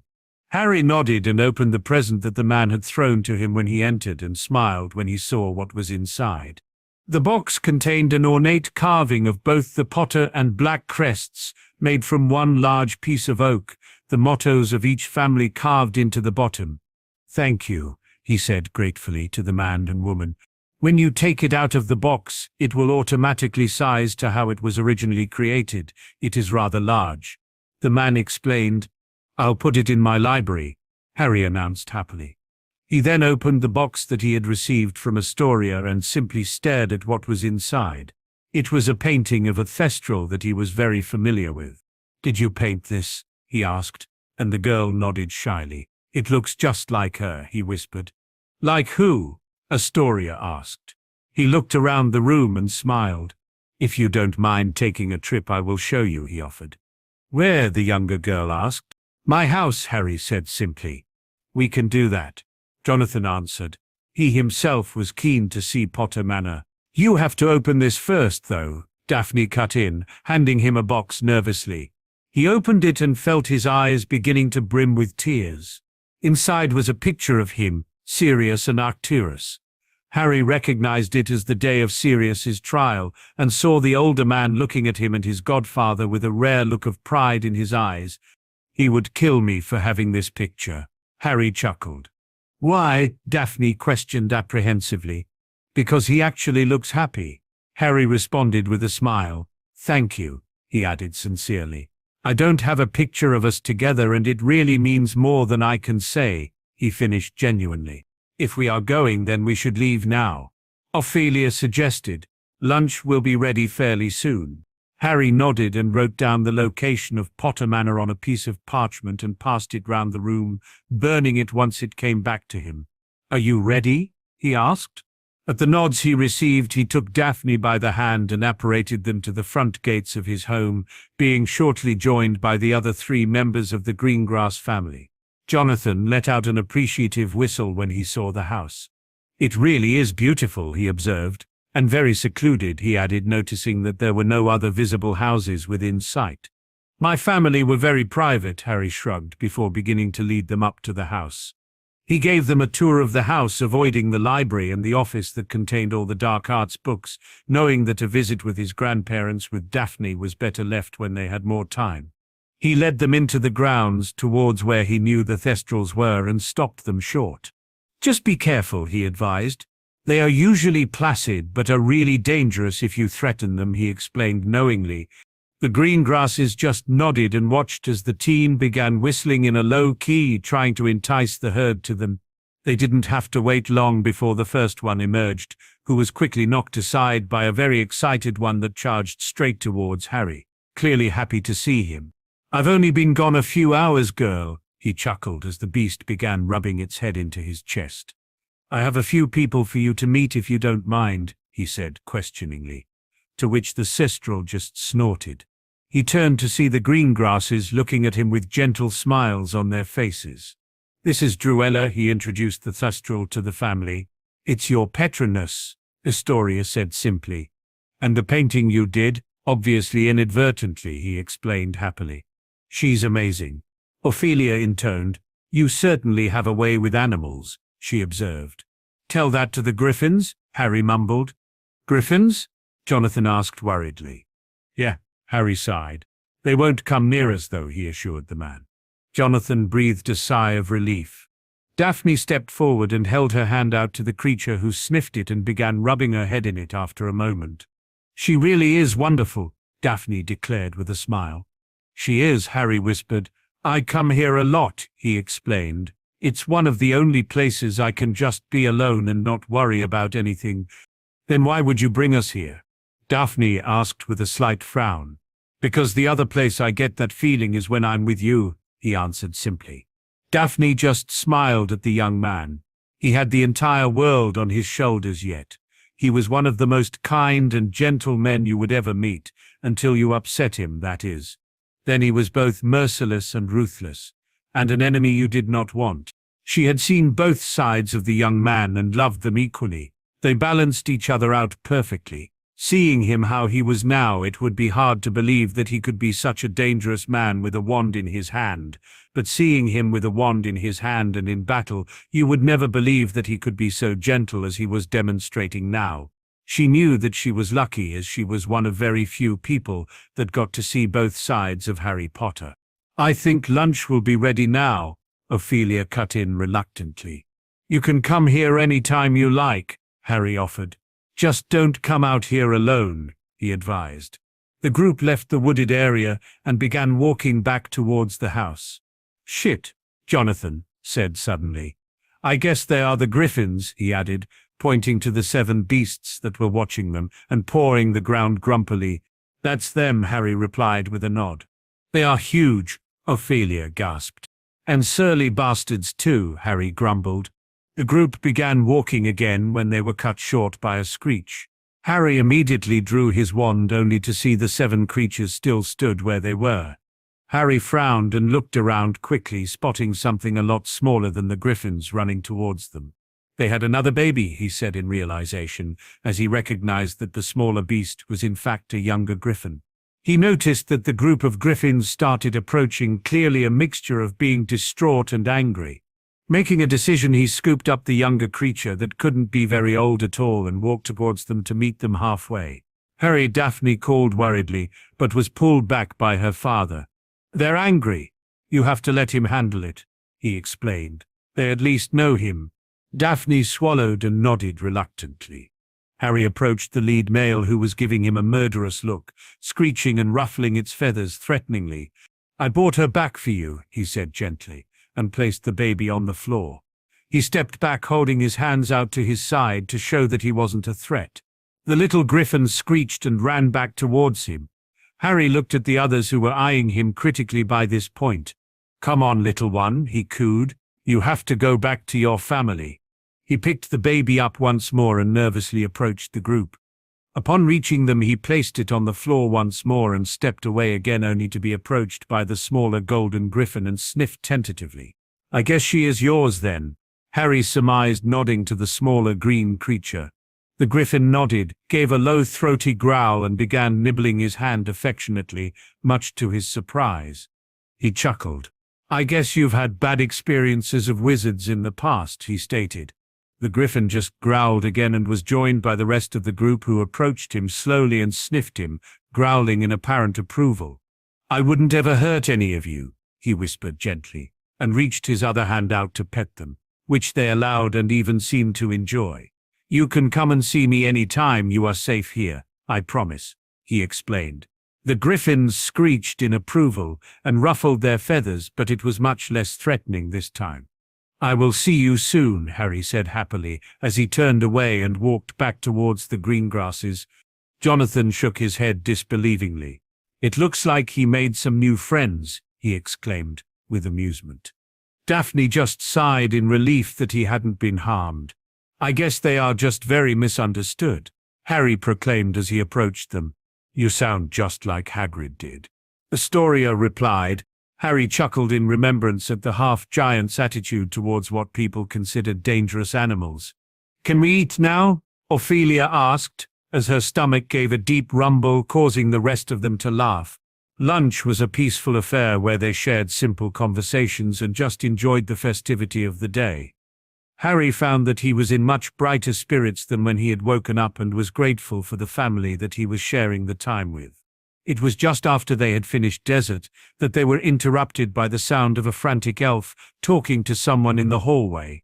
"Oh God, please don't be Dobby," Harry pleaded with a mumble. "Young miss must be waiting," he heard one of the green grass elves shouting. Harry turned as the door opened and saw someone he was not expecting to see today stood there. "Natalie?" he asked, in surprise. The girl just stood staring at him, clutching the gold bracelet he had given her, with her bottom lip trembling and tears streaming down her face. "What's wrong?" Harry asked worriedly, standing. The girl said nothing, but instead launched herself across the room and into the teen's arms, crying into his chest with racking sobs. Harry was shocked, but quickly wrapped his arms around the girl. "What did you do?" Daphne asked him with a look of concern. "I don't know," he answered, truthfully.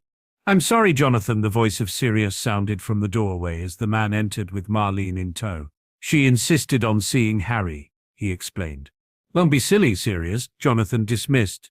"I told you that you are welcome here any time the day I gave you the location of the house. Join us," he finished, gesturing to the table. Sirius nodded gratefully and led his wife to the table, where they sat and watched the young girl in Harry's arms. "Is she okay?" the teen asked them quietly. They both smiled softly and nodded. "Just overwhelmed, I think," Sirius explained. It took a few moments, but Natalie extracted herself from Harry's chest and looked at him through her watery eyes.